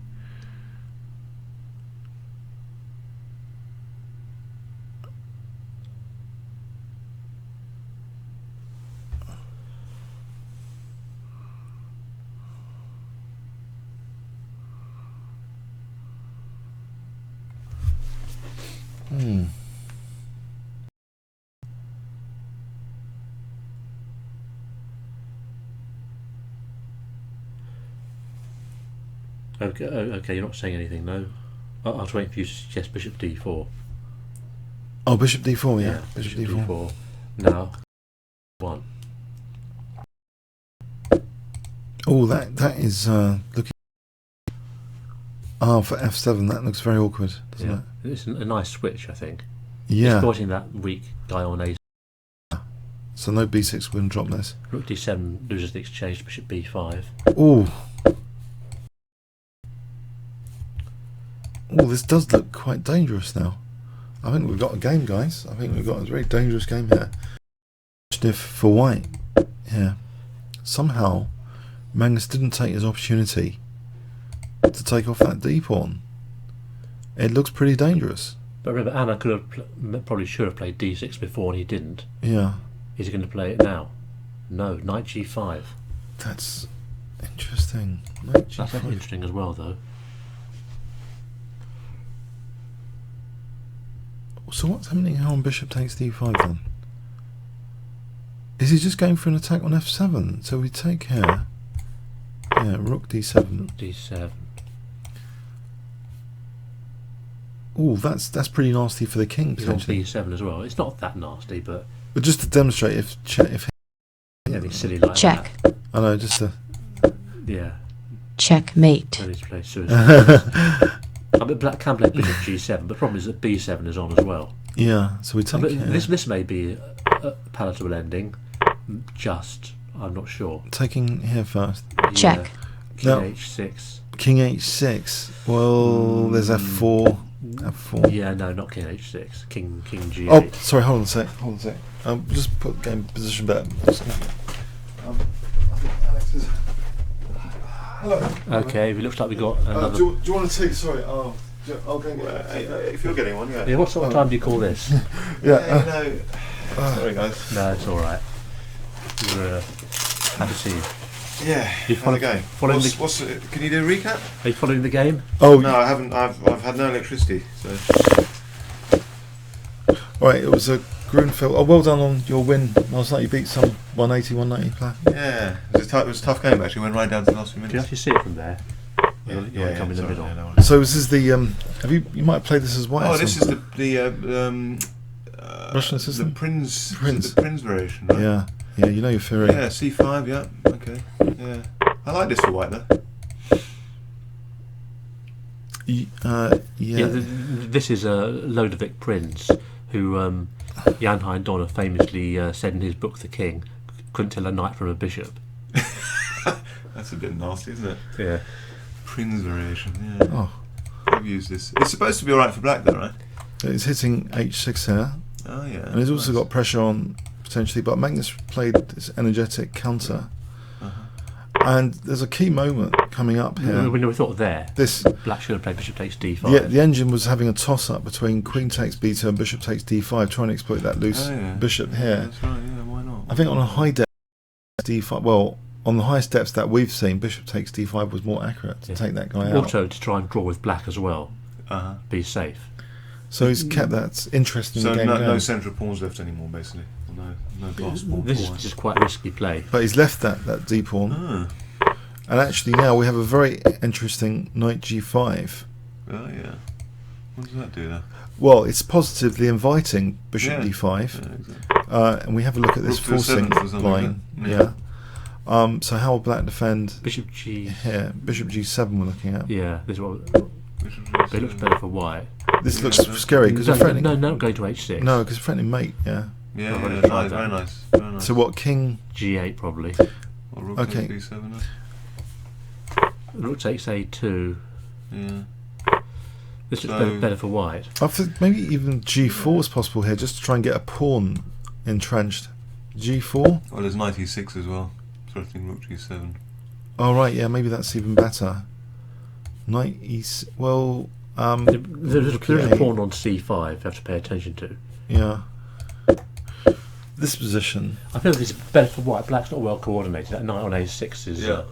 Couldn't we actually just double rooks actually quite quickly? But you got to watch the back rank as well, I suppose. Yeah. Well, we play a move like h4 for the back row, which Yeah. also might be threatening Yeah. h5. Black can play Rook B8. Maybe. Oh, that's a spoil sport. Oh. Maybe just take on. Just No, take, it's just take taking them rook e8. just check. take on A7. Yeah, that's nice. And there's a pin as well. well, that doesn't work. No, just Because you get taking a mate on rook the back e8. rank. Oh, Rook B8, Rook takes B8 doesn't work because you get a mate on the back rank. right. But I think Rook takes A7 is good anyway. All right, now we're threatening back row itself. If rook b2 back row, Knight b4 then. we're going to play h4. Knight b4. No, before this is good for white, even though it's tricky. What would the rook on a7's on, please? Oh, sorry. So Knight B4, Rook there's also C7. rook c7 as well, yeah, exactly. Rook c7. This is better for white, these kinds of position. Knight Knight d4. a6 again, knight a6 again. Ah, but then rook c6. What about this? This looks. No, I think we've missed. No, just anyway, these positions are generally better for white anyway, got better pawn structure. even though they're tricky.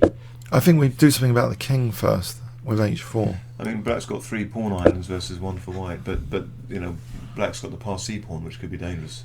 Yeah, black can just play Rook C8 here and just throw the C pawn down the board. Yeah. If we do this, Um, I think the two rooks and knight are too dangerous. Yeah, that looks very very good actually for white. the problem with Rook C7 is you check on E8 and then fork on E6. Yeah. That's Yeah. unfortunate. Yeah, that one takes.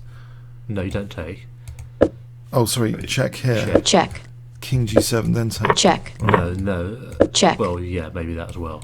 Yeah, it's simpler. Yeah, that looks nice. No, this is too dangerous to get two rooks to the because, seventh. because there's mating ideas. So now he's got pressure then, huh? That's better, isn't it? He's got chances of winning. But bishop takes G2 is also possible. We haven't bothered to look at that, have we?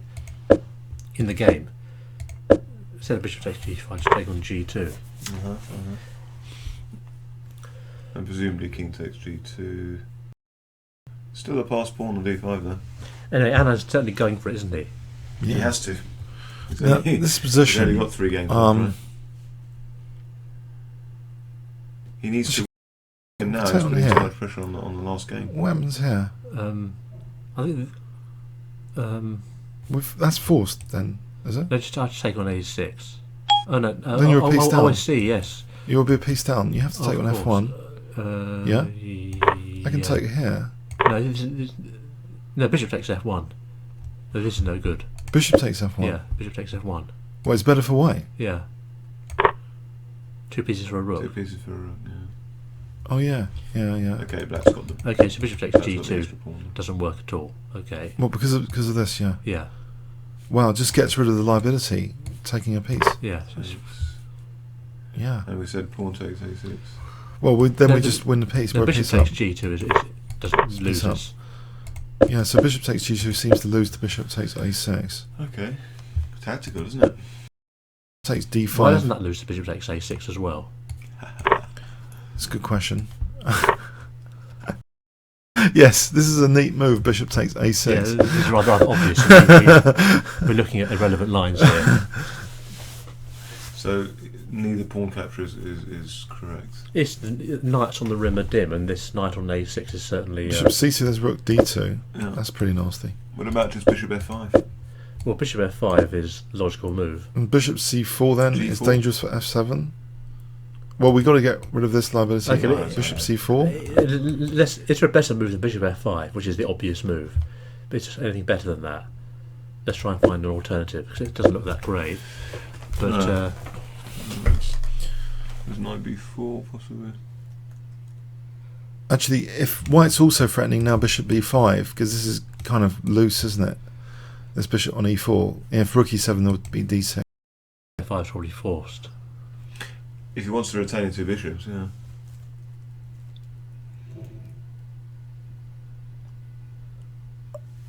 Bishop f5, but well, I quite like white after, say, bishop f3 or something. I like white as well. So here, bishop f3 or bishop c4? C4 looks. What about here for Yeah. d6? Because I like that f7 Yeah, attack. Yeah. That looks nice. Yes. That looks very attacking, and also the pass pawn. He's in in trouble centre. here, isn't he? I wouldn't say so. He's in trouble.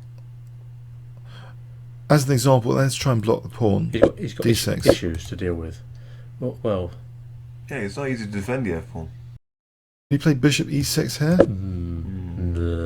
just take it With what? with bishop, with the knight. I mean, Yeah, sorry, the with the knight, knight, with not the with, knight. not With the knight. Keep the bishop. Yeah. Let's keep the pin. Keep the pin. Yeah. And then rook fe1. Bishop g5. Bishop g5. Oh, for d7. Yeah. It's slicing, isn't it? Yeah, very nice. Wow. This looks very good for white. Hmm. So bishop f5 just looks unplayable, doesn't it? And just Magnus could have some problems here. Yeah. Bishop f5. Alright, let's look for something else then. There's something else apart from bishop f5. Is knight b4 so bad? Knight b4. Oh, that does remove that liability for... Yeah, knight b4. And then presumably what? Knight takes e4? Yeah, I just think knight takes, Gets two bishops. rook takes, Takes. bishop f3. Bishop f3 is more comfortable here, isn't it? For that Knight d6. d6. Yeah, but rook d4 then. Oh, rook d4. Still d6. Still d6. Rook d8. Oh, you're on there. Okay, sorry. Well, Yeah, okay, yeah. no, rook you can d8. play that to be on Rook d6. You can play that to be on d6. Can't you? Yeah. Okay, so instead of d6, just bishop e3. Bishop e3. Oh, just rook takes. Rook takes. No, uh-huh. Alright, but black's still in here, alright? Is he? Well, we can use Barely. d6. b6, d6. Rook d8. Goodness me. Really? Yes. It looks a bit ropey, doesn't it? It looks incredibly ropey. This has got to be completely What, lost. d7? I don't know, but I just find the accurate move. I think this must be winning for white. It's your gut feeling, Paul. Yeah. It's your spider sense. Spider sense. What? Sorry. Well, you know, spider sense tingling. Isn't it? This is the sense of danger, right, Paul? Don't use words like that from There's- him. I mean, really. It's just, he would lose control of all his limbs. I can't see it. Hang on, what's the engine evaluation here? Oh, this is This is about equal. Ah, there you go. Oh, God. There you Black's go. better. Right. Oh, dear. So, better? there's my feeling on this one then. no. So it might be a liability. Come on, look, But depth 19, Black's better. 20, slightly better for black. Come on. This is No, it's not slightly better for black. Let's just check this. This is verify the this. concrete variation that Magnus is calculating So right now. note before, was there another problem with this? Yeah. So taking, we had bishop f3. Engine does like that as well. See, look, I'm like a computer. I'm like half. Did we say bishop No, you e3? said rook. Yeah, rook d4. Is there a flaw to that? Look, Hold on. it's all going as exactly Hold on. like. There's a technical flaw here. Right. in rook b1, it seems. Ooh, rook b1. And then a3. Wow. So bishop c3, a3. We're blasting through that b7. But then the pawn goes, isn't it, on d5? But the two bishops are very nice now. Yeah, it's fragments black's pawns. That's really important, isn't it? To fragment the pawns, and the bishops are blasting one open. That is an advantage for white. That position. Yeah. Well, white's got to play very accurately, though, right? Yeah, he's got to find rook b1. Let's go back then. So instead of Playing very accurately is helpful in a world championship. Generally speaking. It's good to try and play the best move. So well, it could be psychological. This is a snag. It's a snag to rook d4, isn't it? That's a very ambitious move, rook d4. Yeah. So if you get the rook back, then we're going to get a tempo gain, an important tempo gain with d6. If you move it back here, we get d6 in, yeah? Or something horrible. Yes. And then, say this position, I don't know if that's horrible enough to play it immediately. I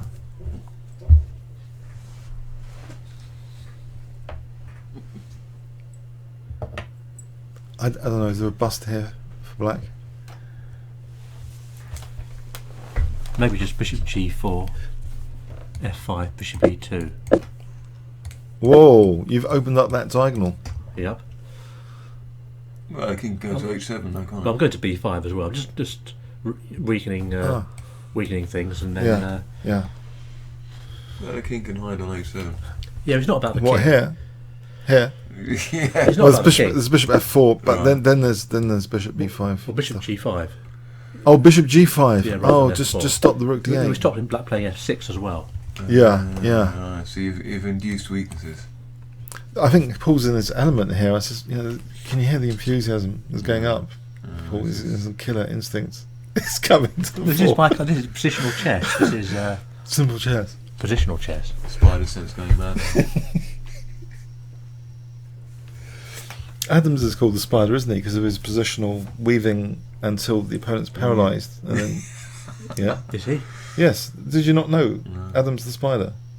Did you not know that nickname? No, I haven't heard that one. I know Boris the Spider. I'm not making it up, because of his position. I think Kasparov has referred to Adams as. Does anybody know Boris the Spider? Let's see if anybody knows Boris the Spider. Never heard of it. Boris, as in Boris. No, nothing to do with Boris Spassky.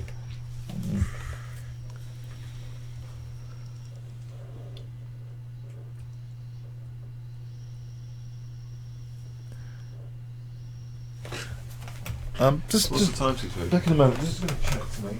Do you want a tea actually? Yeah. Yeah. Okay. Okay. I think I might recharge my tea. Yeah. Recharge. Recharge it. Yeah. Want a large tea? Yeah, please. Yeah. Doesn't have to be large. Size is not that important.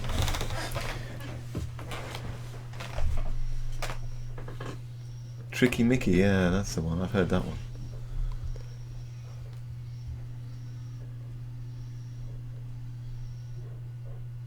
There you are. See, Boris the Spider. It's a Who song. You see. Ah, so they were right. Who is that? Who got it? Well, a few people knew that. Well, I haven't heard that one. This is all very obscure, sort of. Well, they used to play it in concert Music. a lot. It was when the bassist John Entwistle used to get a song, semi novelty song. But I think he wrote himself.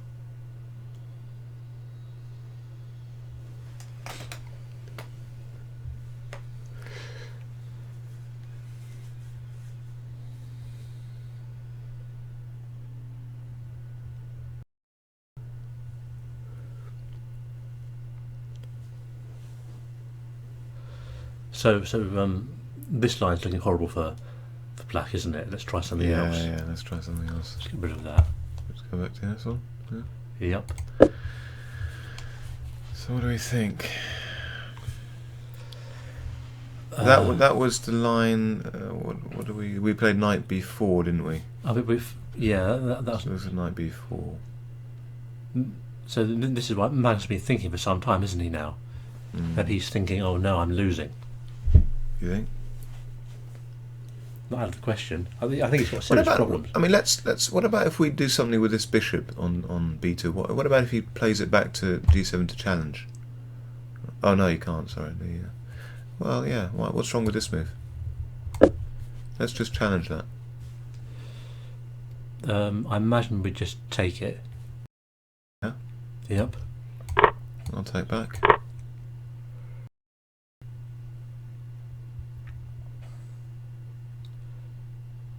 And maybe just take everything off. Take on e4. Take on e4. Rook takes. Take on a6. Take on a6. Got a double rook and pawn ending. White is obviously better with the passed pawn. But is this winnable though? I don't know. Are you sure you want to take all the mining pieces off? No. Should we go back? But I might want to. I just don't know. It's. I mean, I think I sense that black can draw this, even though it's passed pawn. The king's closer to the centre. You know, this rook on f1's not doing anything. This black rook is actually quite active, and it can even go to d4 in some lines. Yeah. So rook d8, yeah, for example. With one pair of rooks on, I don't think black's got any problems. With one pair of rooks on. Yeah. No? We mean both. With a rook each. Yeah. I don't think this is going to be anything for white. They got 2 rooks each. Yeah, at the moment. But say they exchange rook, say rook fe1 or something. You know. I don't like rook fe1, but no. But yeah. I mean, this rook is not playing. Okay, so and neither is it this rook. But okay, let's go back a move or two. Okay. So instead of bishop takes a6, do we have anything? Bishop f3 maybe? Yeah, but bishop f3, yeah, that's better, followed by d6. So just bishop f3. I've got to do this. Can I just do this here? No, it goes back into the line again. No, you actually put the move physically in. Go back and then physically play bishop f3. No, never mind. Okay. All right. So we're saying bishop g7. Bishop here. Bishop takes. King takes. Knight takes. Knight takes. Rook takes. Bishop f3. Bishop f3. Right. Black to move.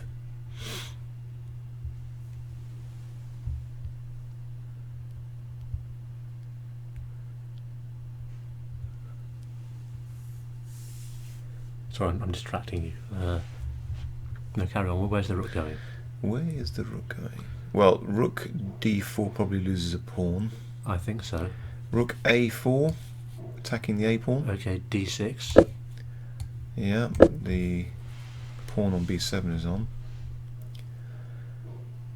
Yes, this is looking dangerous. Rook d8 maybe. I'll just take on b7. Yeah. Rook d8. Bishop takes b7. Take here. Are you going to play d7 next? I'm going to play rook e1 when you take that. On a2. Sorry? Yes, on a2. Well, let's just take that here. Rook fe1. Rook fe1. Okay. Are you coming to the 7th? It's a shame White's going to have to waste a move, giving his king yeah.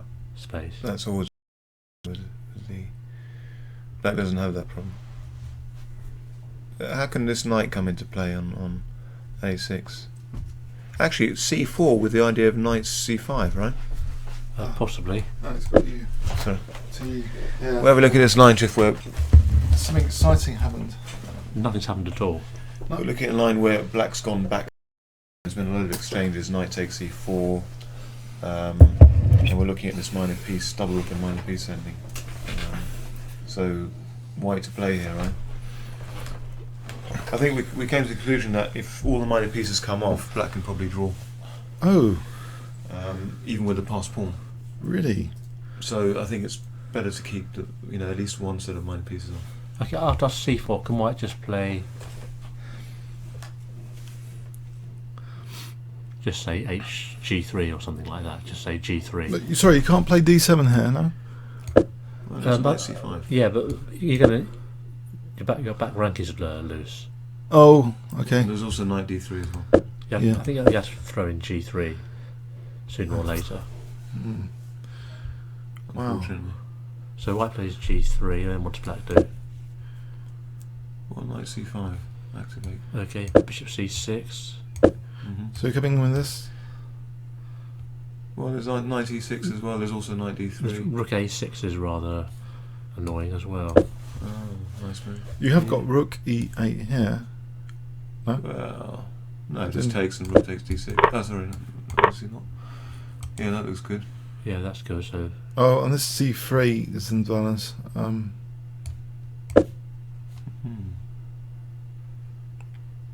no, d7 No, is good d7. enough. Yeah, d7 wins. The only other move is knight e6. Hold on. You're looking at taking on d7. No, I'm not looking at cheap tricks with rook d6 and stuff. Yeah. But it doesn't quite. Yeah, it's Doesn't good work. that you played g3. Oh, because you queen and then rook d1 after. I'm sorry, you take and then c2 you just queen. Well, rook d6 you can just take it and then queen. Yeah, you'd be a rook up.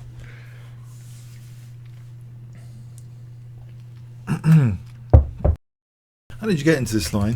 Let's go take the games. How did this line go? Well, we're looking at bishop g7 to exchange off the dark square bishops. Oh, So bishop takes, we thought king takes, knight takes e4, rook takes, and then bishop f3. bishop That- f3. Yeah, I mean, I don't think taking on a6 is enough to win. Right. Okay. It's bishop No. f3. And then we thought rook a4 because rook d4 loses a pawn. We think. Rook d4 Yeah, I think it just loses a pawn. it's going to get rounded up. to d6. No, just take it and round Although it there up. is a back. Yeah, but yeah, Oh, we just played g3 or it's something. played g3 and Yeah. that pawn. Oh, there's rook c4. Oh, then d6. Yes. The bishop e2 as well. No, it's king f6 actually. after Actually, e6. king can step in there. Yeah. Black's got resources though, isn't it? From what we've seen so far. Wow, this bishop g7 really is this really He the case? exchanges pieces off. Does that work? I don't think. Anyway, Can we engine check this position just in case? Take. Oh, Oh, it's winning. nearly +2. oh, You said knight e4, did you? Yes. So bishop e5. Mm. okay. What's wrong with it? Just say rook d8. Forget weird The move. bishop. Oh, the Oh, bishop. the bishop. Oh, I see. Ah, I see. I see. Yeah, it's simple, there's isn't a pin, it? isn't it? There's a pin It's, on it's the just e-file. it's just simple tactics. There's a pin on the e-file. And here there's d6, right? Yeah. Isn't that It says, strong? it says rook I know. f1 apparently. But Well, it's anyway. using the pin or Anyway. d6 is strong Anyway, anyway. whatever. This is falling apart. Yeah. Wow. So bishop g7 doesn't work either. So bishop e5 is a key move here. Yeah, it's key move in quite a few positions. Bishop b5. Okay. Black's pieces are actually quite bad. The a6 thing is out of the game. E4 is quite loose. The guy on b2 is walking into rook b1 in some positions. Hey, this is good news for Anand then, isn't it? It's very good, huh? If he can score a victory this game, It'd be brilliant. It'd be unbelievable. Set the match alight. the whole thing will be Just set on basically the last fire. two games. It's The whole gonna match.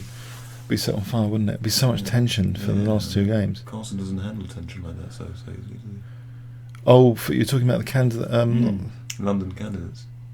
Remember that? He lost to Zvidler in last Last round, yeah. And, who else lost in the last round? Yeah, Ivanchuk. Lost to Ivanchuk Kramnik. beat Kramnik. Yeah, Yeah. incredible.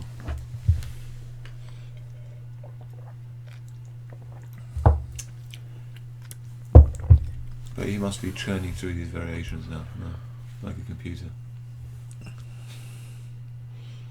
Maybe he's more confident after that blunderful game where, if he knows that Magnus can blunder, maybe more. It's reassurance.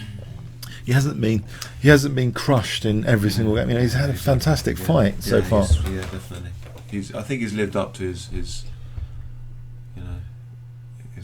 reputation in the candidates, which he won convincingly.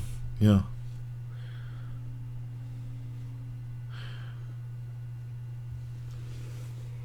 But I think that after that blunder by Carlson, I think it's actually worse for Anand. Yes, there was a chink in Carlson's, flawless tactic. But it's actually, I think it backfires on Anand more because he didn't see it, did he?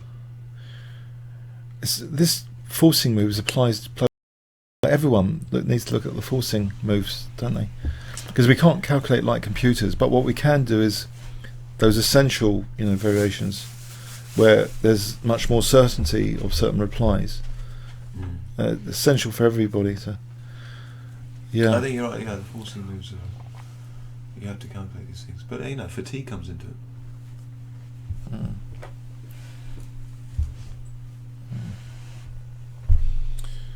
I'm the webmaster actually of chessworld.net, have been for about 15 years. If you want to play correspondence style chess where there's an analysis board as part of your it's totally legal to use analysis boards in correspondence style chess, check out chessworld.net. I'm playing quite a lot of you from YouTube at chessworld.net. There's quite a lot of resources there for improving puzzles, etc. It's it's for the serious, it's serious correspondence style chess. It's of different tournament types, knockouts, all play alls. You play it, don't you? Sometimes. Oh yeah, the absolutely. Very, very enjoyable. I can test out new openings on there as well, which is good. Nobody knows who I am, so they don't think I'm going to start booking up on me. Very, very good functionality actually. Lots of things going on, lots of tournaments. Correspondence style chess is it's kind of neglected by the general media, but it is. I mean, I guess computers have taken over the more serious correspondence style chess, but where they allow computers. But on most casual correspondence sites, computer use is not allowed. But you do have this analysis board to try out stuff, and you can legally refer to opening books. There are some quite high ratings on there as well, though. Yeah. How do you prove somebody's using a computer? I don't think it's a major issue because you can also choose your opponents. You can create your own tournaments with your friends and trusted opponents. You don't have to play people over a certain ranking if you don't want to, generally.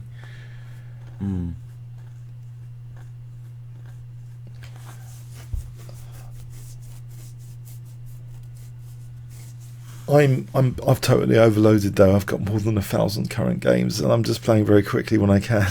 So I'm not a great example of a researcher. 1,000 games. I've got more than 1,000 current games. What's going on? How do you? There seem to be quite a few people on YouTube that want to play me. So yeah, it's.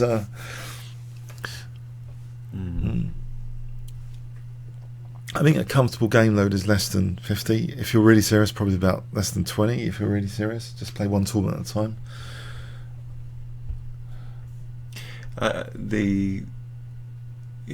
Some of these websites for games on the internet, people cheat on them. I mean, it's amazing. The backgammon one that I play on I think it's a Microsoft site. Yeah. There's some there's obviously a flaw in a bug in the program. Yeah. That allows people to win or to even when they're completely lost, and they get these inflated ratings on there. Oh, yeah. And it's a nightmare. They need to support that side. Yeah. But you don't have any bugs in your program there, Jeff? Well, I try and debug. I think the bugs actually often come from the latest code actually you put in, because that hasn't been like fully tested. Often comes from the latest code you put in. It's like in chess, I think the analogy, the latest move might have a bug in it. Have you ever noticed that recently? Your latest move might have a slight weakness of the last move. The position was equal, and then you've just blown your whole position on your very last move. The weakness. Yeah, I've done that already this season. Yeah.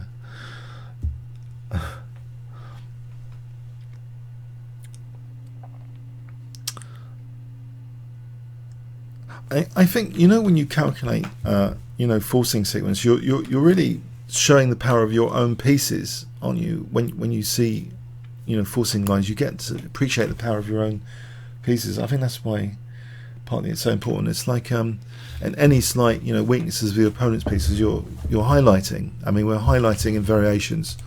This diagonal is highlighted to be slightly weak in some variations. F7 is a soft spot in some variations. You get all the tactical vulnerabilities that are exposed as well, but the strength of the white pieces here is evident. Black does have some tactical liabilities. I mean, the loose bishop is also here quite useful in some lines as well. Yeah, it looks like it's a big concern, this position.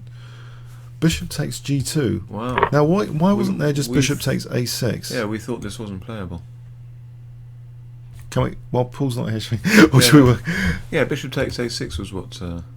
Oh, Yeah, that's exactly what we looked at, right? Bishop yeah. takes So the a6. knight and bishop for the rook shouldn't be that good for black, surely. Maybe he thinks he can still draw this with the two rooks. So it's official now. Magnus is technically going to be more than a pawn down from a computer perspective. So if he was playing a top computer, it's unlikely he would win from this position. But if I don't know, yeah. Is this a blunder? You think bishop takes g2? I'm not sure what else there was. Let's see what the computer. Somebody was suggesting knight b4. Blimey, there was bishop d4. Bishop d4 was mentioned. We didn't look at. I didn't look at bishop d4.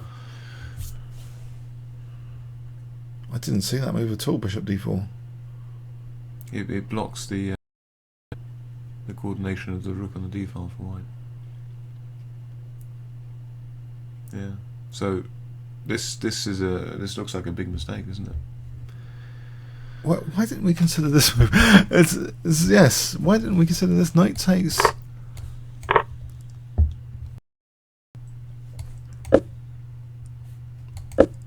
Yeah, this d pawn's kind of blocked. Very logical idea, where maybe the advantage would have been minimised. Wow, the match is very, very exciting. Game. Oh, have they done that incorrectly? Hang on, they put that back. Don't tell me this was just a joke from the ICC relay. He's played bishop d4. Oh, come on. He has played like a computer. It was just a joke. Oh dear. Wow, this is accuracy for you, isn't it? This is accuracy. Oh man. Paul, bishop d4 has been played. Bishop d4. We didn't even look at that move. Oh no. And it's computer move. It's the computer move as It's well. the computer system. It's kind of obvious, isn't it? It gets the bishop away from. Oh dear, we've all been made fools of with this ICC relay. Sorry, the relays from the chesscom.com. They're having a laugh, obviously, building up excitement for the game. Well, you appear to be having a laugh. Well, You're they 10 miles away. They said bishop takes g2. They actually relayed bishop takes g2, which isn't very good after bishop takes a6. No. So Magnus has played bishop Just g4. for a second, you thought he'd actually taken on g2 after. Hold on, his clock's gone backwards. His clock was on 70 something before. So Magnus is playing like a computer. I think you have some kind of a delay or something. Well, yeah, they're streaming from the official site. Yeah, aren't they? They're relaying from the official site, or trying No, to. but literally like 15, 20 minutes behind.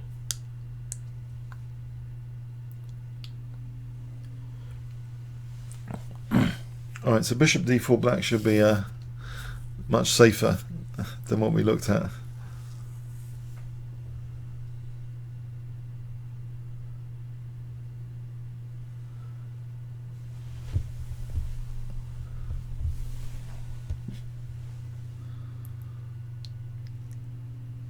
So the clock adjustment's quite radical, is it? Yeah, it's quite radical. Hang on, let's put that back on here.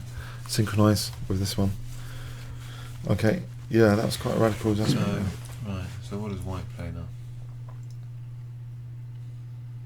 Oh man, that's a real fun spoiler, isn't it? Yeah, it closes down a lot of lines. It's kind of a.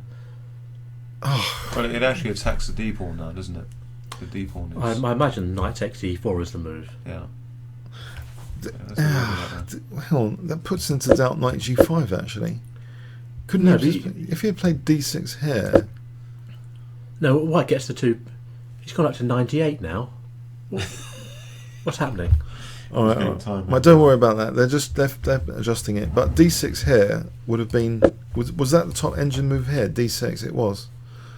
Oh, and then it was flicking to knight g5 as well. To be fair. So Knight g5 it is was fine. between d6 and knight g5. White gets that bishop on e4.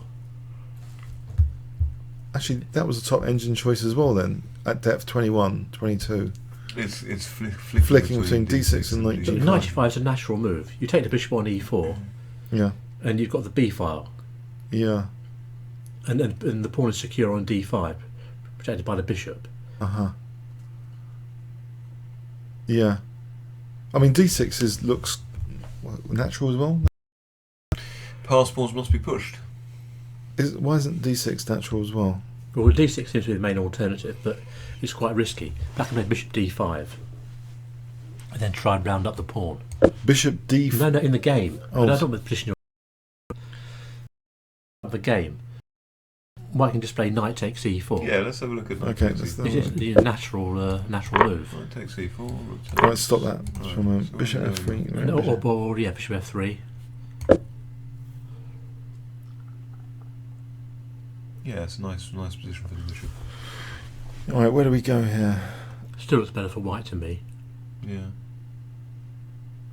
Rook E8 again, then, right? E8. Huh? Looks actually. What about if we do go here? Then D6. Well, we're protecting B7, so Rook D7. This position is that playable? Yeah, possibly. There's bishop F4 now, isn't there? Yeah.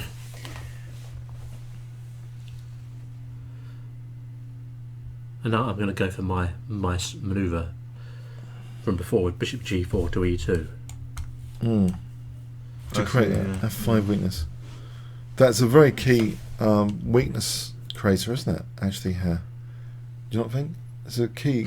Yeah, your The diagonal. squares around This- around This the black this, king. this diagonal. Yeah. Just from weakening the light squares generally. Mm. And then you reroute the bishop. It's one of your. Is it in your positional arsenal of tools? Your toolkit, Paul? Or provoking somebody. Provoking weakness. It's in your. Do this in your own game. Bishop G4. You'd love to do this, yeah. Yeah, bishop G4. Good move. Good idea. Well, that's E8. Mm. Yeah. So let's go back. So Rook E8. Yeah, but then B7. It's still D6, right? So Rook B8 then. Mm. Actually, there's Bishop F4 here as well. Ooh. Mm. Ouch. Yeah, that's nasty. Mm. Well, Bishop. Yeah, Bishop E5 then is D7.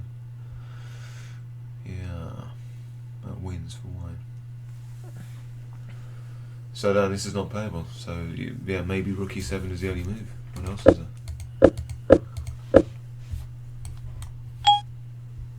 And there's Rook. Rook E5. Rook H4. Oh, this runs into Bishop G5. Yeah. Unless you want the crazy Rook over here. No, F6. F6 What, Rook doubling D7. on the H file? F6 and Rook D7. No, you got F6 and Rook D7. Actually, Yeah. is that terrible? Possible. Weakens the light squares again. No, D6. No. D6? Yeah. F6? It's tenuous position, this isn't it? Bishop D5. Check. Rook takes D4. Yeah. Oh! Oh, nasty. Yeah. Very good. Yeah, good. Check. Yeah, okay. All right. So Rook. So what about Rook E5 instead? Bishop F3, Rook E5. That's so bad. D6 again. Mm-hmm. Yeah. Well, Rook D8 then. Bishop. No. Bishop here? Yeah, just take on B7. Okay. Yeah, and there's a skewer, isn't there? D6, bishop F4. Yeah. No. I'll play knight B4 probably.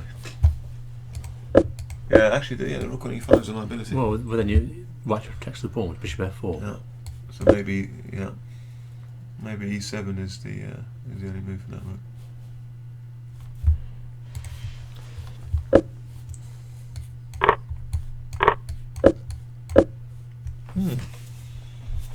Is that the engine choice? Flicking between Rook E7. I'm thinking, what else is to think about apart from knight takes E4? The only other move is Or Rook is E8. your favourite. Triff? Hmm? I'm just looking at the game. Apart from if you're not going to play knight takes c4, the only other sensible move looks like your old favourite bishop c4.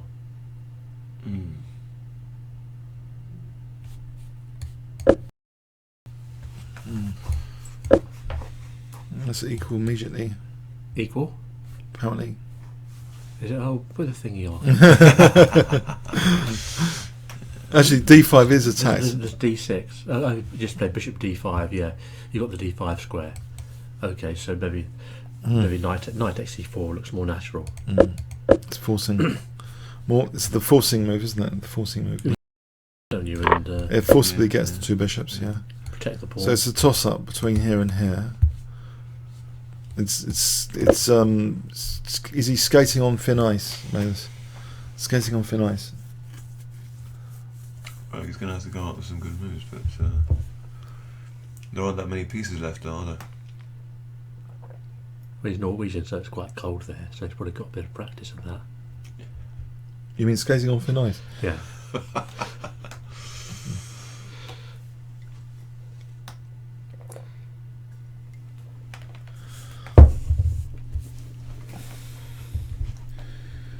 Did you see in the press conference yesterday that? Synchronise the clock. The clock synchronised. Yeah, so the first one I've seen. Yeah, you should watch these things actually, because they're quite interesting. But did you see that Kramnik called Carlson a genius? He wasn't being sarcastic. No. When was that? What, on Twitter? What was No, that? in I don't know where it was, But he's a genius, isn't he? Yeah. but that says a lot coming from Kramnik, right? Yeah, but I mean, the word genius is just bandied about, isn't it? All the time. I mean, Yeah. apparently Cheryl Cole is a genius. Why is that? Why is Cheryl? I'm not entirely sure. I don't care. You have to ask. The I don't care. No, it's not Cheryl Cole anymore, actually, Paul. well, You've got it Cheryl, completely wrong. whatever her name is. It's Cheryl Fernandez Vicini. Get it right. Sorry, you know who I mean anyway. She called people who still call her Cheryl Cole. You know what she said about that? No, I think someone actually called her genius when she was called Cheryl Cole. So that's. Oh. You know what she said about those people who still called her by her old name? What did I say? They were. They're ignorant. Oh. What do you think about this Twitter age? That things are getting reported in the news about what's been said on Twitter. It's become a major thing. You didn't have this a few years back. Twitter, quite dangerous, isn't it? What's been said on Twitter. Well, I mean, you got to be careful what you say on these sites. It's like, you've got slander and all these kind of things, and you get sued. Yeah. libel. Libel, yeah. Slander is spoken word. Sorry. No, good point. Good point. He's been correcting me quite a lot, actually. No, Paul's absolutely. It is libel. Yeah. You should have been a lawyer, Paul. Yeah. No, I just think these kind of things. If you're not going to say it to somebody's face, right, then don't say it at all. Don't put it in writing.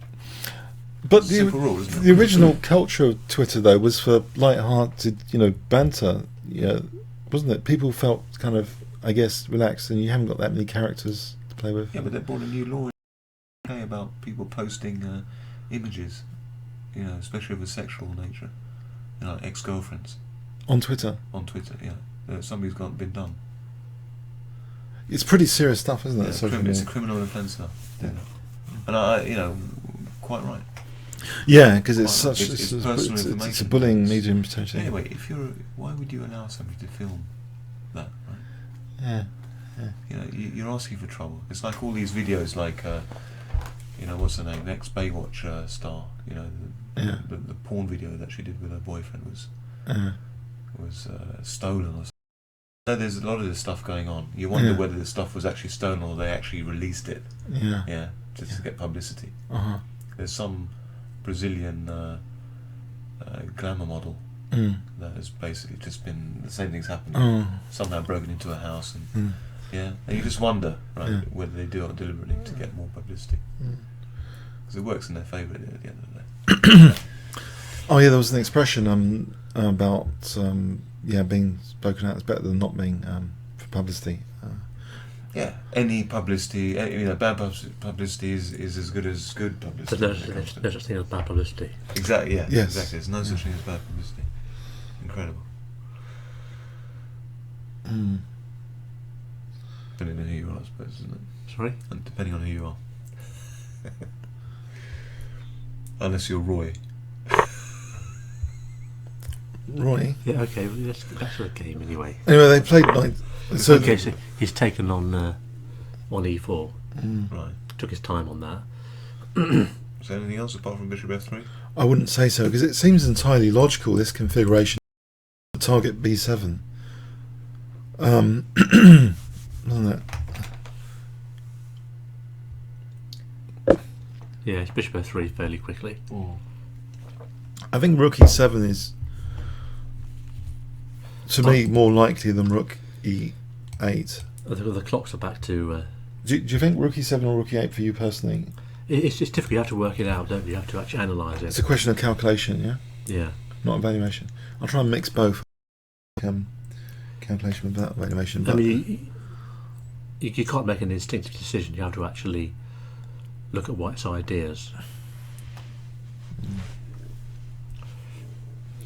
Babson Task, Oscar Wilde said the only thing Yeah. worse than being talked about is Yeah, see, he said that. It's Very, true. very witty. Oscar Wilde, very witty. yeah. What else did he say? He said other things as well, didn't he? Oh, loads. Yeah, there's whole websites for quotes actually. For Oscar Wilde. Yeah. The importance of being earnest. The thing is, bad publicity is better than no publicity. From Michael Nemeth said that saying. Apparently, his last words were, "Either those curtains go or I do." What? Whose last words? Oscar Wilde. Which curtains? Obviously, the curtains in his room. He didn't like them. Well, he was being witty, wasn't he? Well, yeah, like the curtain drawing on somebody's life. That kind Either of those curtains go or I do. I see. Very good. Very good. very clever. What Is- did is- he say? I've nothing else to declare apart So, from my... Accustomed, he said, "Nothing to declare. I have nothing to declare apart from my genius." Except my Yeah, genius, there you yeah. go. There's that word again, genius. Oh, rook e7. That's pretty quick. I thought. See, so I've got the next three. I've got these moves already, haven't I? So what happens here? Do you reckon? What happens here? You think d6 here? What did we say? Did we say d6? Oh, yeah, d6, just followed by D6. defending the pawn. And then we just defend the pawn. And then we've got a very important positional idea of provoking f5. Yeah. Anna does seem to be reluctant to actually play d6. He's had more than one chance so far. Is bishop g4? Do you have to play f5 after bishop g4? Is there any other move? You can just play rook d8, can't you? Well, you could.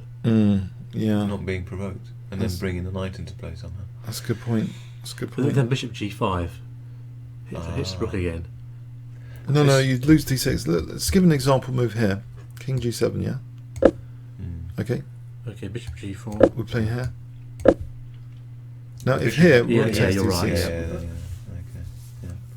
And presumably the knight comes to b4. Why can't we just get a rook on the Hold 7th? on, go back a move or two. Why can't we play rook e1 here anyway, to e7? You can go back a move. Okay. So yeah, rook d8.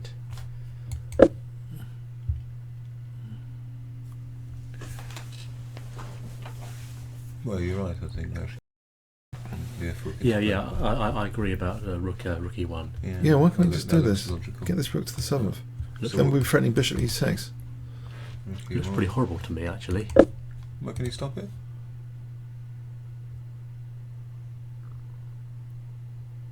Well, maybe there's king f8 tactically, because then we've got... No, we haven't got rook d6 because bishop d6. There's bishop f6. Bishop f6. Oh, right. No, Leave the bishop on Yeah, d4. no, he just allows d7 or something, doesn't Yeah, it? leave the bishop on d4. I mean, but black's What about I challenge your rook on e1? Let's challenge. just d7. Yeah, and rook takes rook.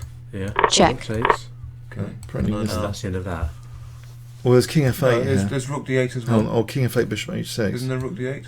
Oh no, sorry. Bishop Yeah, c- yeah, Now, let's just rule out king f8. There's bishop h6. Is that winning? That's winning it's here. Yeah, very completely nice. winning. Yeah. Because Well, if bishop king G7. moves, Check. Rook E8. then there's rook e8, and if bishop g7, Yeah.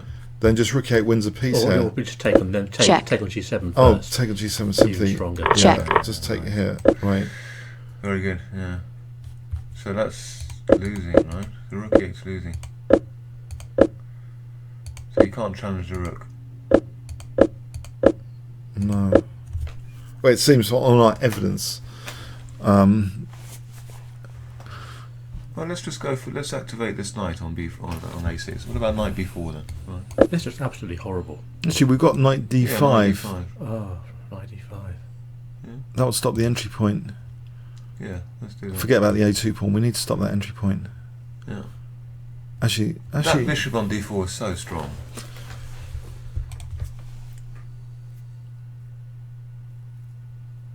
we can swap it off with bishop e5 here. Actually, Check. I'm sure it's better than that. Can we go back and just? Well, yeah, you could. No, but then the knight can come back to C6 and then D4 as well. oh, No. Well, no, there's C pawns on there. No, it's not actually because the D pawn's weak. I don't think white should be exchanging. well, bishops. what you can do is d7 as well here, can't you? And then on knight d5, bishop e5. Then, shall we have a quick look at that? Yeah, but then I can drop back to C6 then. I can drop the knight back to C6. Okay, let's see. d7. You say knight c6. Possibly, yeah. Yeah. Actually, isn't bishop? Yes, bishop Yes, C7. bishop C7 just moves the rook. Hmm. Saying after bishop. Knight C6, bishop C7. Oh, you just moved the just rook. moves the rook. Although it doesn't look. It looks a bit iffy, doesn't it? But control of d4 has been established. Would you like to have this as black? I think it's okay, isn't it? Just bishop F3. Bishop Just f3. take the knight. Maybe Yeah, it's not followed by okay. winning the exchange. Obviously. Hold on a sec. It's getting nasty. Knight d8. Oh dear. Rook E8. Rook E8. Really? I mean, we can't get away with this. Is it really for? Actually, there's a threat now of no. There's. It looks pretty nasty. I've got to say. Wait a minute. What about knight E6 then? Oh no, the B pawn's hanging. Do Although, something. Yeah, knight E6. What about resigns? Oh, come on. It's not that bad, is it? What's white Knight threatening? E6. What's white threatening? Paul? Oh, all sorts of things. Knight E6 with the idea of taking rooks. Knight e6. Yeah. Actually, then white's got rook takes A8, doesn't he? Rook takes A8, bishop takes B7. Oh, but the bishop's hanging on C7. No, No, we're it isn't. queening No, after. it's not. Queening. Yeah. I think Magnus needs some mega tactics. To See how save his easy it is for position. black to go wrong here, though. Doesn't he need mega tactics here? Computer tactics, computer defense. Well, he's already found one computer, hasn't he? Yeah. Yeah, bishop D4 wasn't that difficult. It's not really a computer move. Well, we didn't spot it, did we? Yeah, we didn't, but it's not a particularly difficult move. That's the intention, right? He can't do anything apart from rook d7, yeah? Oh no, because b7 will drop otherwise, yeah? We just take it. Yeah, yeah, that's the end of the game. So so d6 looks extremely dangerous.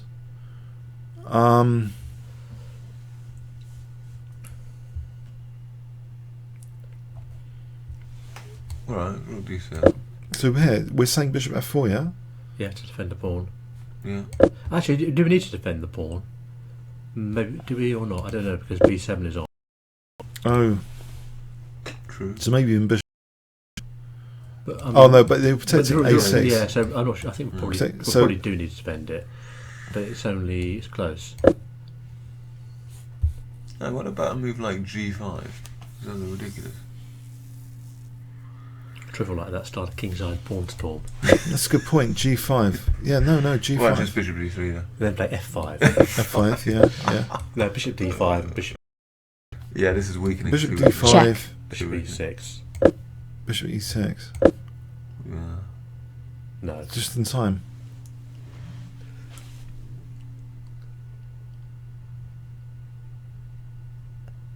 No, hang on. F4 here. just take the rook. Yeah, take it here. Just take it. No, we've got rook d8. Have we got a compensation for the exchange? Because there's 3 to 1 Bishop if we evaluate. B5. There's 3 to 1 here.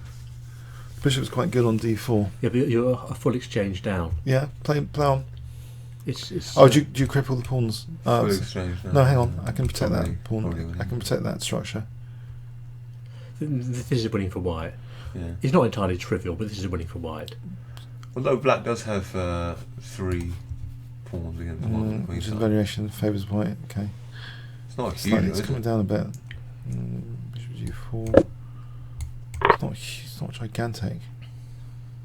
Because there is a 3 to 1 pawn majority here. The bishop's very nicely centralised. So you can't touch that bishop. You It- can't touch this. It might be good enough to build a fortress. Yeah, but 2800, there's no fortress, you've got 2 kingside passed pawns. But 2800 technique is good enough to win this kind of position. He's played it. He's played d6. Rook d7. So bishop f4 is the... Yeah, let's turn it off. Bishop f4 looks very promising.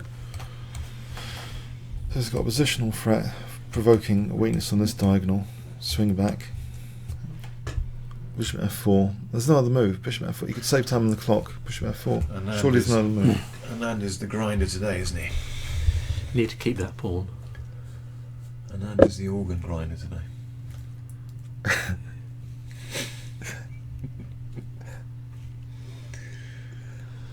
Do you not know there's a list of prohibited words? So what is wrong with organ grinder? I mean, it's a bona fide word, isn't it? There's a list of prohibited words. But isn't it also a word to denote somebody who's at the top of the chain? It is. You've got the organ grinder and the monkey. Yeah. See, it gets him going. Monkey ahead. nuts.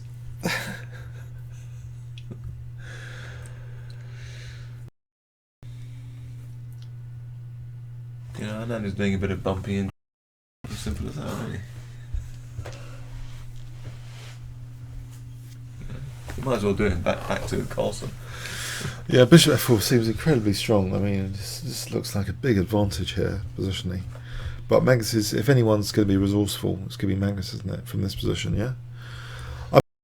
Actually, there's a Caruana against Carlson game in the last few months where Magnus rounded up, I think, a D pawn, tactically. I seem to remember covering that game. So these pawns can easily become liabilities against Magnus Carlsen. Yeah, but I mean, white is better here. It must be. I mean, look at that pawn on d6 and the 2 bishops, and then knight on a6. Black's only asset is the bishop on d4. Mm-hmm. Yeah. Yeah, but is that pawn on d6 a strength or a weakness? It's a strength. It's Provided the bishop's still on the board, yeah. it's the nuances that will determine the answer to that question, I think. Alex. But black can't swap off the bishop, can he? Well, what about, we looked at knight before, what about something like rook e8 or something, getting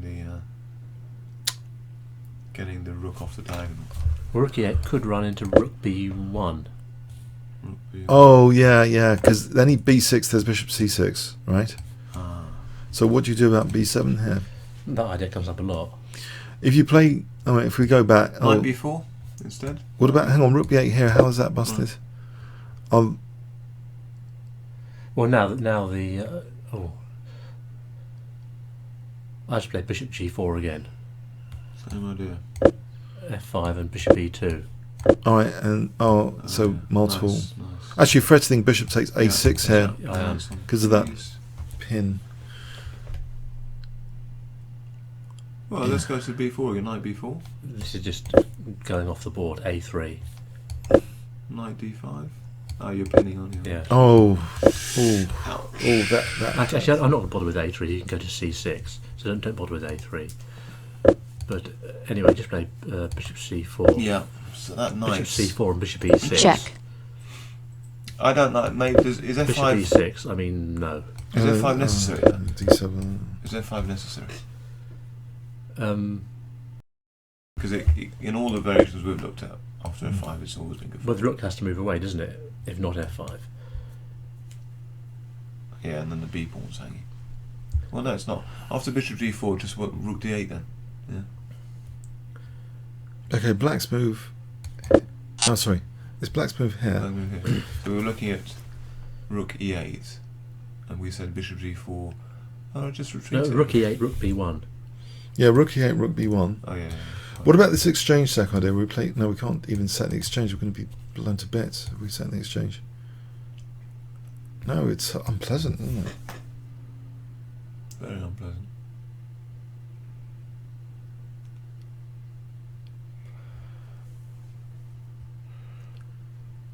Can I just do rook c8? Rook c8 instead. rook c8? Oh, it's bishop e4 again. Yeah. Yeah, that forces. And then bishop e2 again. yeah. Okay. Yeah. Threatening bishop c4 to e6. Oh, also the check. Yes. Yeah, nasty. For Very bishop nasty. e6. So f5 clearly is not playable for black in any of these moves. Any of these variations. It's not looking like a move black wants to play. So what does he do? It looks like there's a very narrow path to equality here. Yeah. What's the engine suggestion? Knight b4. It's going down. It's going. That's what we were just I mean, looking at though. Why did we say knight b4 wasn't that great? Knight b4. It more than seems half- logical, right? It's more Bringing than knight half a into pawn. play. Let's go here. Yeah. I think it's a good idea to get that knight back in the game. And rook b1 here? Rook here. I mean, that knight is a real liability on a6, isn't it? Yeah. It's protected b7 though. It's shielded b7. This is the way to play, isn't it? Well, what about rook b1 though instead of rook f1? Rook b1 with the idea you can sack on b7 or something. What here instead of a3? No, well, a3 is probably alright. Oh, actually, knight e3. Oh, it gets a bit tactical.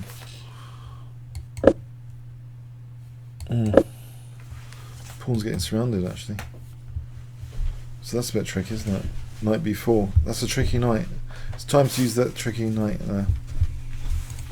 Knight b4. This might be the right time for knight b4. Oh, he's played the computer move. It's like playing a computer. I wouldn't like to play Max. You look at it afterwards, and he matches all of Stockfish's top moves. Yeah, knight b4 just in time. It's the absolute move, isn't it? Knight c6. He's a computer. Magnus is a computer. Wow. He's got a brain implant for Stockfish. Actually, that's an idea, isn't it?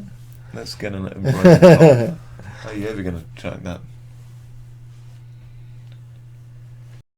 Stop him from doing He's that. just solved all the problems that we've highlighted. He's just bypassed all these issues totally with knight b4. This is defence at its finest. Unbelievable.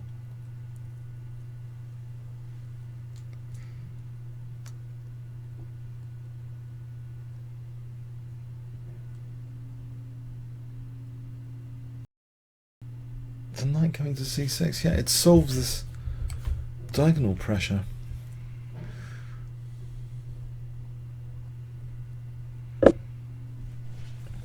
b2. So holding a2 as well, but so knight b4 has been played. he might just go to c6 now, yeah? Yeah, knight b4. And rook d2 as well. So black might actually be threatening knight e5 to swallow the pawn now. Knight e5 to swallow the pawn. Later. Knight d5. Knight e5 later. Oh yeah, sorry, yeah. Wow. You can take on c6. It's not out of the question, is it? The advantage is disintegrating here, isn't that? And now bishop e. No. We've lost our bishop here. It's not as much fun after that light square bishop has exited the position.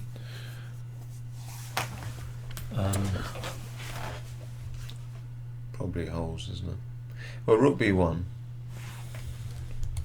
No. There's no entry point though, is there? No. Unless actually you could throw the a pawn down the board, couldn't you? Try and get it to a6. I think just black would play a5 at some point. I don't see what black's doing here. So maybe white can move his rook to a6 or something. Do you like rook b1 or not? Are we sticking with rook b1? I'm not sure. Oh, I see. You want your rook on a6 to Or hit. something like that. So rook d3. Also, I'd like to play bishop e3 somehow without losing the pawn, but that's probably not going to be possible, is it? I think maybe f6. Well, if We've got you bishop can do e5 that, coming up. We just play f6. black, That's only probably here, going to be worse bishop e5. in these kind of Yeah, positions. d6 is black- liability. black can play rook b8 as Look at well. that. See if Just you get f6 the- is strong. In these kind of positions, the black's always going to be worse in the ending. Well, there, look, d6. Yeah, If there's enough to you win, play though. bad moves, then it's not. But Well, king can go to e6, go to f7 and e6. Great for the king. Yeah, f6 might be a key move. No? actually, the king can actually park on d5 possibly. Mm. There's a nice little sort of little cubby hole on d5 for the king. Rook e8. We looked at something similar, didn't we? Your bishop b5 ideas, but don't apply here so much. Well, the bishop g4 idea still applies, isn't it? No, that knight's sorting out things, isn't it? Let's see, bishop I still g4. quite like bishop g4. So f5? I think No, I don't think f5 is playable, is it? I think if we can force black to play f5, that's got to be good for white. It's got to be an improvement. Let's see here, because that knight c6 is, I think, casting some doubt Okay, now. well, still bishop e2. So knight here. That d4 is very nice entrenchment. So yes, so bishop c4. King Check. g7. No, I think this pawn's a liability. That king f6 and g5. That pawn's a major liability. So, No, let's play h4. oh, h4. Okay. Sorry. Please, Are you off? School run. Oh yeah. See you next week maybe. Thanks. Cheers.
Yeah, I'm not sure about this d6 pawn anymore.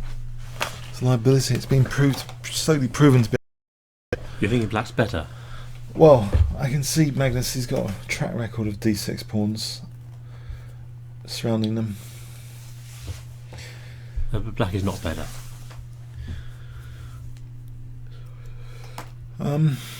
I guess you have got h4 to king f6. Yeah, h4 looks. I mean, if I played g5 immediately, would that be terrible? It's white's move. Alright, what did I play here instead of here? G5. Oh, it's check. So would you play h4 here to stop g5 in this Quite possibly, yes. Rook e4. Oh my word, I'm threatening bishop f2 now. What did you do here?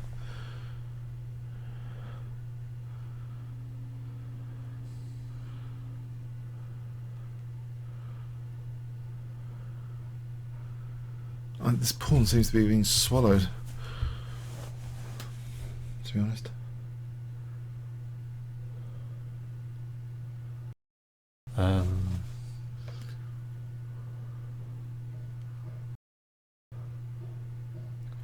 Yeah, okay, white's probably gone wrong a couple of moves earlier. Yeah. If g3, just to put this on the board, so do you think bishop f2? Looks okay to me. Check. Yeah, that's fine for black. Yeah, it's nasty, isn't it? Alright. Could be. So you say you prefer black in the actual game? No, it's starting to look as though there's a lot of doubts now about the d6 pawn. He's cast doubt on the d6 pawn, hasn't he? What he's played is knight b4 and rook e8. These are not incredibly deep moves, are they? It's very annoying because that central bishop, so the knight's kind of centralizing as well, basically, to c6, much better than a6 centralization maneuver. And then that d6 remains, it's starting to look fragile. But how are you actually going to win it? Well, as I say, I think, you know, I might start with king g7 after f6. Oh, rook c1. Okay, rook c1. Interesting.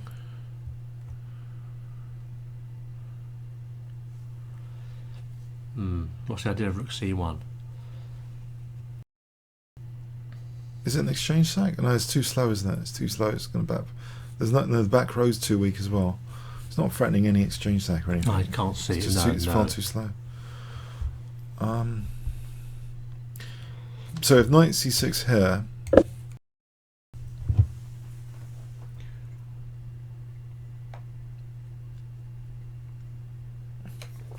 yeah, I'm starting to like black a bit. You know.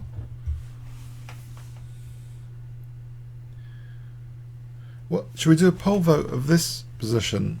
Do the game position All right. rather than. All right. Do you prefer white or black here? How's opinion changed? White or black would you take here? Is that d6 pawn looking shaky? Starting to look shaky.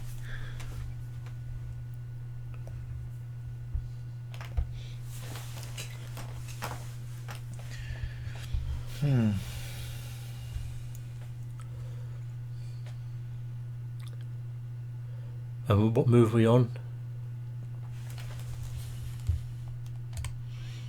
25. So time tower maybe creeping up for Anand.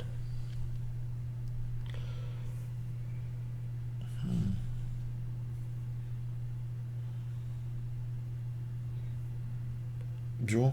And you wait for the big verdict. White from Buzzbox. White from Livia. Oh, a lot of whites. Majority is white so far. Still, people are still going for white. Blacks. It's still majority white. Okay. So rook c1.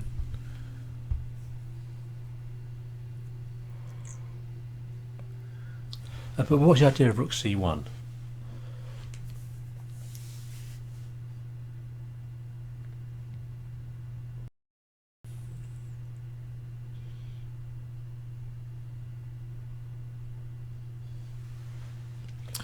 Okay, say black does black want to play knight c6 or wait for that knight to be kicked? Can black just improve the position with King G7? I'm still asking, what's the purpose of Rook C1? I don't know, Yeah, but yeah. I'm trying to exploit it though. King G7, is that a positive thing to exploit it? We don't have to move the knight to C6, do we? You don't have to.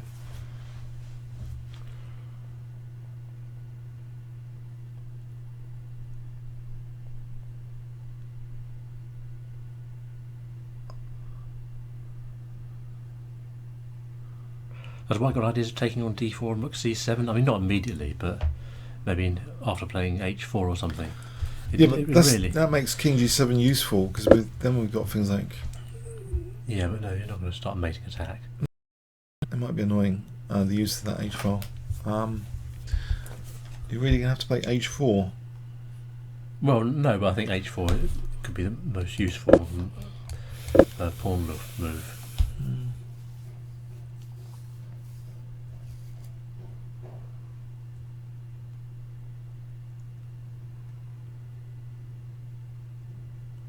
Well, there is a potential for the exchange tap for Rook C7. I mean, maybe that's the idea, to invade with Rook C7 It's difficult to after H4. difficult to believe in it, really. He's trying to encourage B6 from black. Or But I think black doesn't want to play B6. That just weakens. oh yes, then there'll be Bishop C6 after. So A3. Oh, no, he wants C6 for the knight with protected the B7 pawn. Yeah.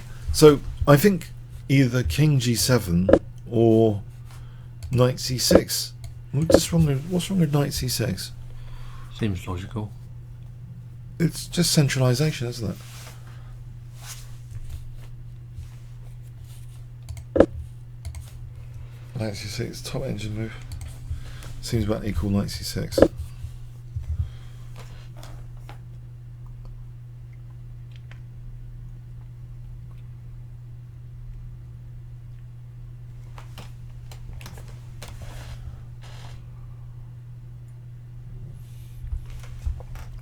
Actually, that doesn't look pleasant to me with Knight E5.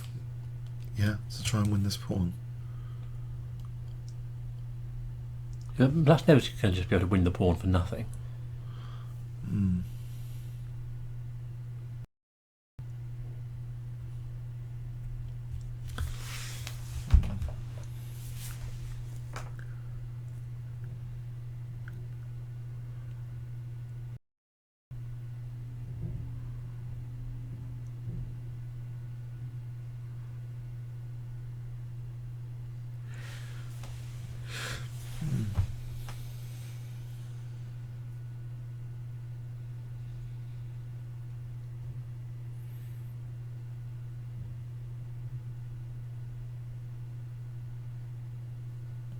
Bishop D5, someone said. Bishop D5.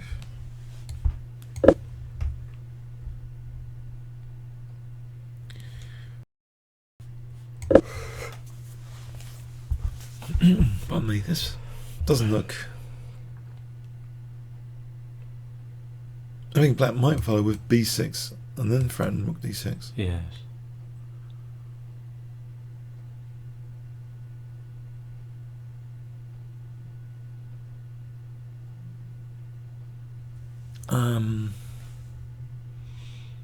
It's what he can get away with here with that D6 pawn.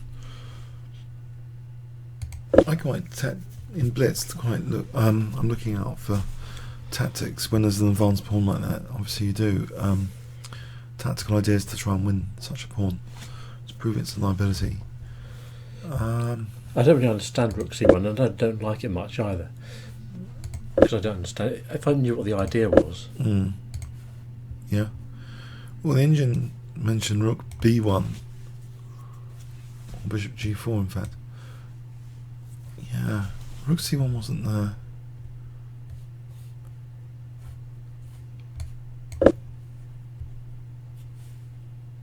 Seems a slight drop in the valuation.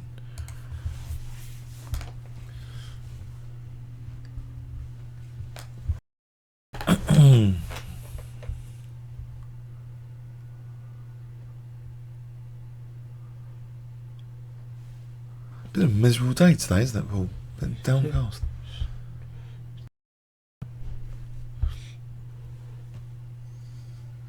Okay, Colonel Plutonium.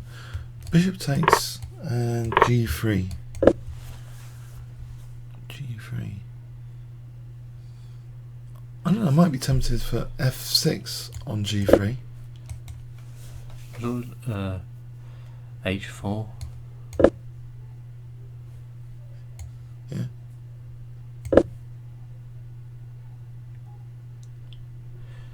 King G2. Right.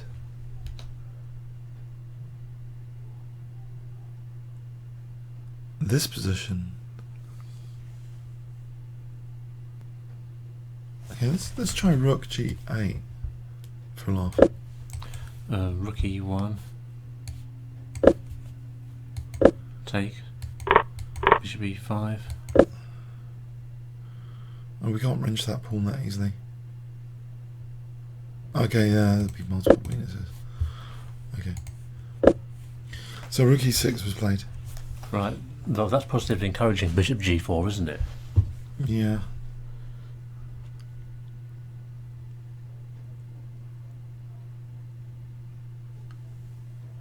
I mean, he's thinking about sacrificing the exchange, maybe. But I don't think he can sacrifice the exchange if he loses B7 as well. Well, Bishop G4 is F5. Yeah, well, Bishop G4, maybe he can just take the pawn. You don't like F5 there? No, I think Bishop G4, you can take the pawn, I think. Then you've got a pawn for the exchange, and that's fine. Whichever rook you take. Wow, you think this is fine for black? Yes. But it's not fine if B7 drops as well. Yeah.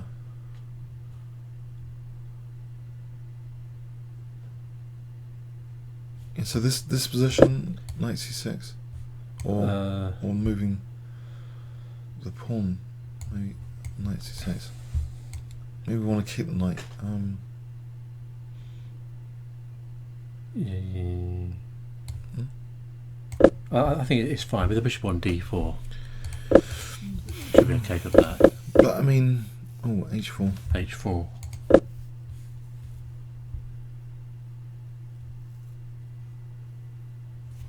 Suppressing any G5 possibilities. If they ever existed. But I'm wondering if Carlton's now just going to play B6 and just take that pawn. Oh right, it's kind of fortress territory, is it? Are we heading to a fortress of some sort? Well, he can always play Sorry, F5 is not that punishing. Don't play F5, you just take the pawn. But what's wrong with this position? Sorry, hello?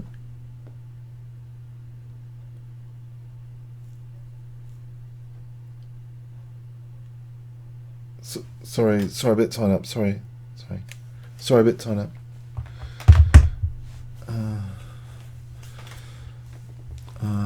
Bishop G4, but I can just take on D6. F5 may be okay as well, but I'll just take the pawn. Yeah, but here, what's the problem here? Bishop F3? Well, Bishop G4 was pointless. Now you just take the pawn. Rook E takes D6.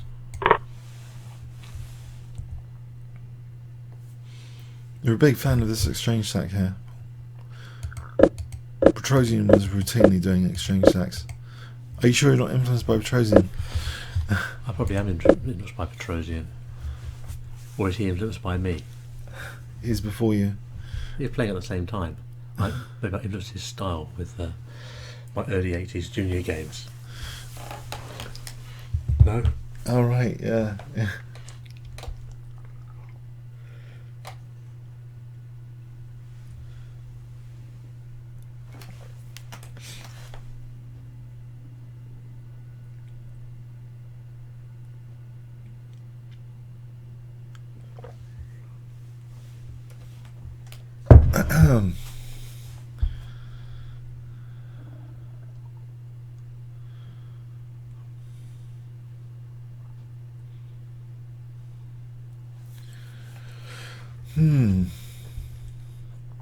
So it would actually automatically remove the bishop pair as well, this exchange sack.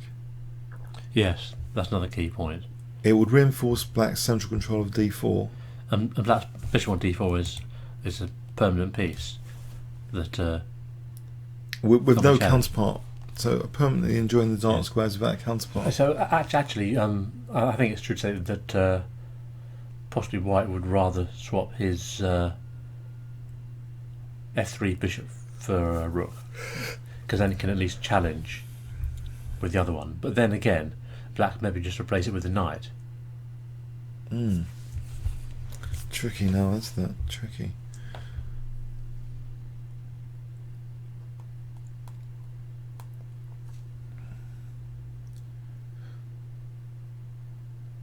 I think you have incredible dynamism, Paul, actually, as a player. Maybe you don't know it. I don't think I have incredible dynamism.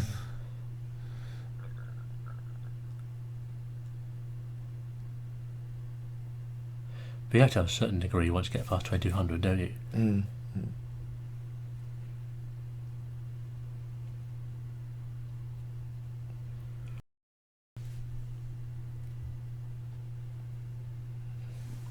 You have to be able to ramp up pressure. Yeah. So you see exchange sacrifices as a way of, well, reducing pressure actually, in this case it's a defensive one. I mean, I see them all the time, exchange sacrifices. They're part and parcel of the game.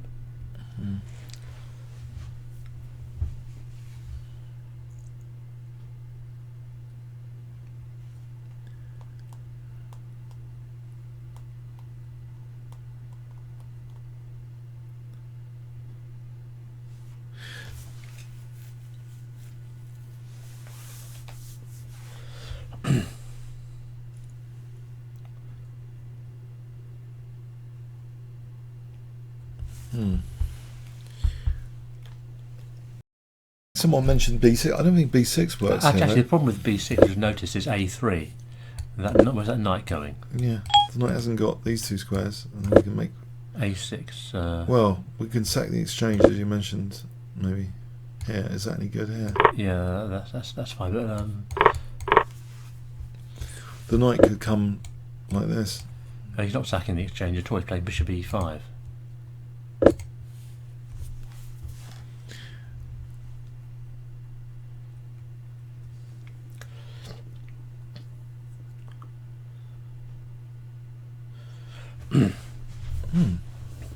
Bishop E5. It's interesting because that undefends the C5 pawn Yeah. before rerouting the knight. Got to do something about F4 though. What do we do about F4?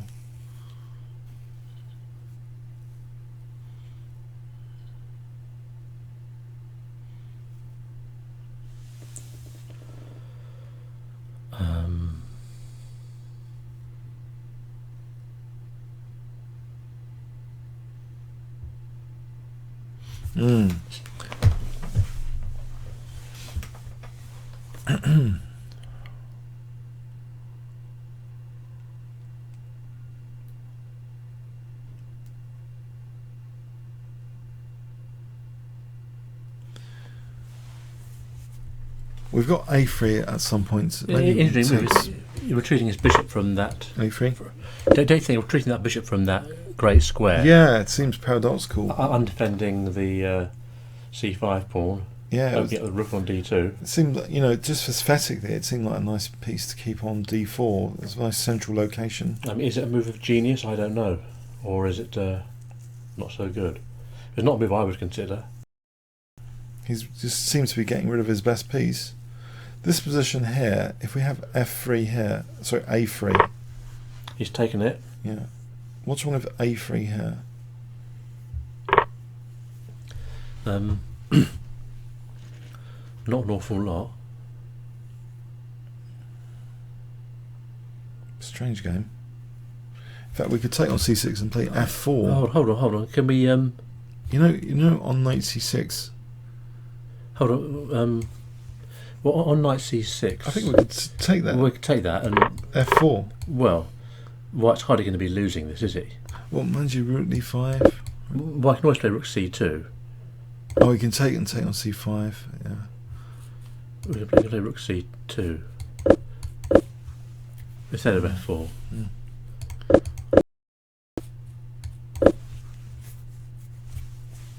There's no way White's going to be losing. But I've just seen another idea. If White plays, yeah. Do we want to play a3? White can play bishop takes b7 in the game. Oh my word! Not a3, just bishop takes b7. Oh my word! It's not that bad if the knight comes back, doesn't it? Oh, the knight comes back. Yeah. So d7, knight c6, d8 equals queen. Check. Takes, rook takes. Check. Rook c8. Yeah, then rook b2. This is going to be a draw.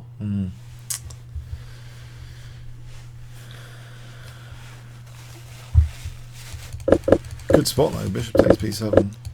Yeah, you have to keep your eye out for these things. I think a3 though. Well, now knight a6, bishop to b7 really does work. Knight c6. If you go to a6, bishop takes b7 really does work. Yeah. So knight c6. Knight c6 is forced.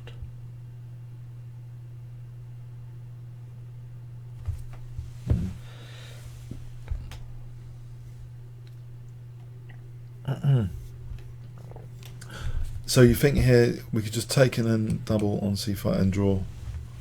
He could do. Before the knight lands on d4. Yeah, that'll be horrible. Changing view here. About equal taking on c6. Not here? No, f3 holding the advantage. Why not? How does it hold the advantage? You're being sarcastic? No. F3 is just rather than rushing into anything. Oh, you like the engine move. Right, okay. F3. Yeah, I think seems sensible getting the king in. Oh, yeah. So now if rook e6, you can just take on c5. Yeah. This is a bit better for white. A bit improvement and upgrade. Yeah, so rook a5 now maybe. Yeah. Is that winnable? It's drawn, it must be drawn. But white's a bit better. Yeah. He's taken on b7. All right. It's done your move. So we've got a forcing sequence here. Knight c6. Yep. d8. Check. Takes. Check. Yeah, probably king g7. Actually, I didn't think this was better for white when I looked at it. We said rook c8 here. What's the evaluation here? Oh, rook c8 might actually be worse. Look at that. Yeah, I think rook c8 is very good. Does rook c2 hold in the seventh, the second rank? Draw agreed there. Rook c2.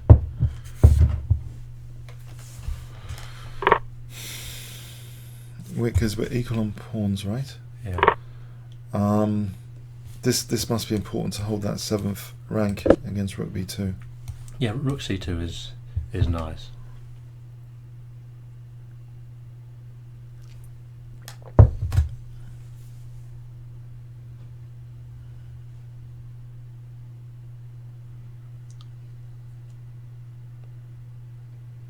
Yeah, rook c2 better than rook c8. Much better.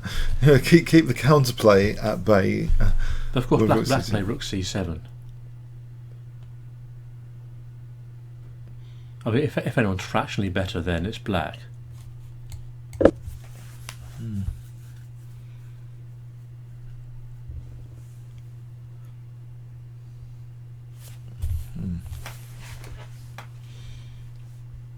Do you think Mendes will play on this position? Oh no. I don't know. If he does, it could be a long night. Oh, rook d2. Same sort of idea. Second rank. Oh, Potential. that may be better.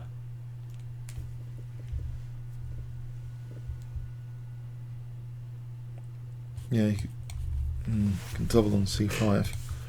Why not? Yeah, with the rook back there, it's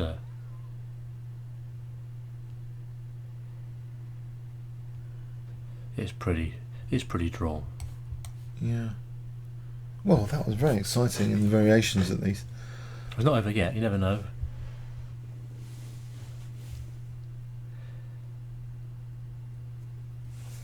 It's getting closer to.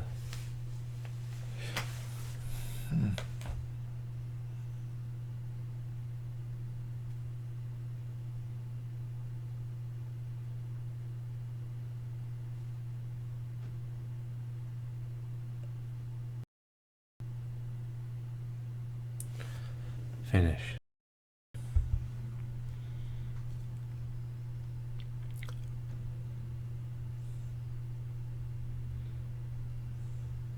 Draw offered. Draw offered.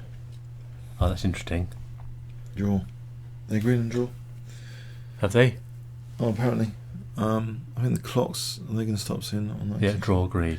Alright, shall we have a quick review of the game? Okay. So, it was a grunfeld Prince variation, room for a Russian system, I thought, where it's about this D pawn. Is it a strength or liability? I think that's the question posed from the opening. So bishop G5, bit rarer than rook D1. So this has been seen before with rook here in a high level game. It seems important to take with the bishop here because if rook takes, there was this seemingly strong move, queen c1, threatening all sorts of stuff. So taking with the bishop seems safer actually, even though it's tempting to kick the queen. Just kicking the queen to a better square. So bishop takes. Which it goes to anyway. It goes to anyway, yeah. Magnus putting counter pressure on f3 here, ignoring both sides of the board and c5. Takes on b2. There's a toss-up here from the engine perspective of this or this. Bishop takes d5, trying to exploit the loose piece on e2. And we thought black should take it. Take on d5 was our choice as well, bishop d5. That d pawn, so the big question, based on nuances, is this a strength or a liability? So Magnus, it seems, if you look at a lot of centralizing moves intuitively, if you were just going to say an intuitive pattern for black's moves, it's all about the center control, isn't it? Remember de Groot's article, a lot of moves the masters play are often about the central squares. It seems, black is, but it's got the added perk, it's surrounding the pawn, bishop d4. Yeah. So even though white's got the bishop pair, there's another very timely centralization is possible here. So white played bishop f4 holding the pawn, and it seemed as though if white had another move, this would be absolutely brilliant for the bishop pair to really enjoy the position. Black carved up if he had an extra move here with bishop g4. Yes, Nearly. quite possibly. But Magnus's move for the centralization saves the day somehow, magically. But why does it take the sting out of white's? Well, it just removes tactics from the b7 square. Oh yeah, by shielding b7, reinforcing d4 as well. It hits a2 as well. And is that a concern here immediately if white didn't? Possibly. Alright, so white protected a2, yeah, white did actually protect a2 against that. So he gained a free tempo. But it seems, counterintuitive. Well, this move was a bit odd. But to actually voluntarily move the bishop off its nice central square, maybe a lot of club players wouldn't have done that. They kind of look like the look of this. Club players? Or anybody. Grandmasters. The engine choice was knight as well. So bishop e5 was a very interesting choice here. Because it seems, yeah, just a very interesting choice. Put the engine. Still about equal there from an engine perspective. This is a bailout. There's nothing for white apart from this further simplification, it seems. No, he's just bailing out for a draw now. Because otherwise the knight could just hop into d4. I mean, a lot of it well, seems to be. on c6 you have to take it. You'd have to take it, yeah. You wouldn't want it hopping to d4. I think this is a slightly premature bailout, actually, by Anand. Yeah. I think it kind of reveals his state of mind, possibly. Oh, it's slightly better for me. Yeah, I think White doesn't have to go straight in to this liquidation. So if he played bishop g4, bishop e2 is still okay. Apparently. And then knight c6. Yeah, you just lost your c pawn.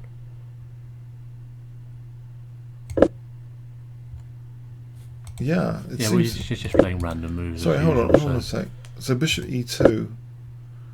Well, so f4 is actually threatens now, right? Well, it's an idea. And if black played b6, then bishop b5 is dangerous. This position is dangerous. Yeah, it has a bit of venom. Didn't go for it. Yeah, but I'm just saying.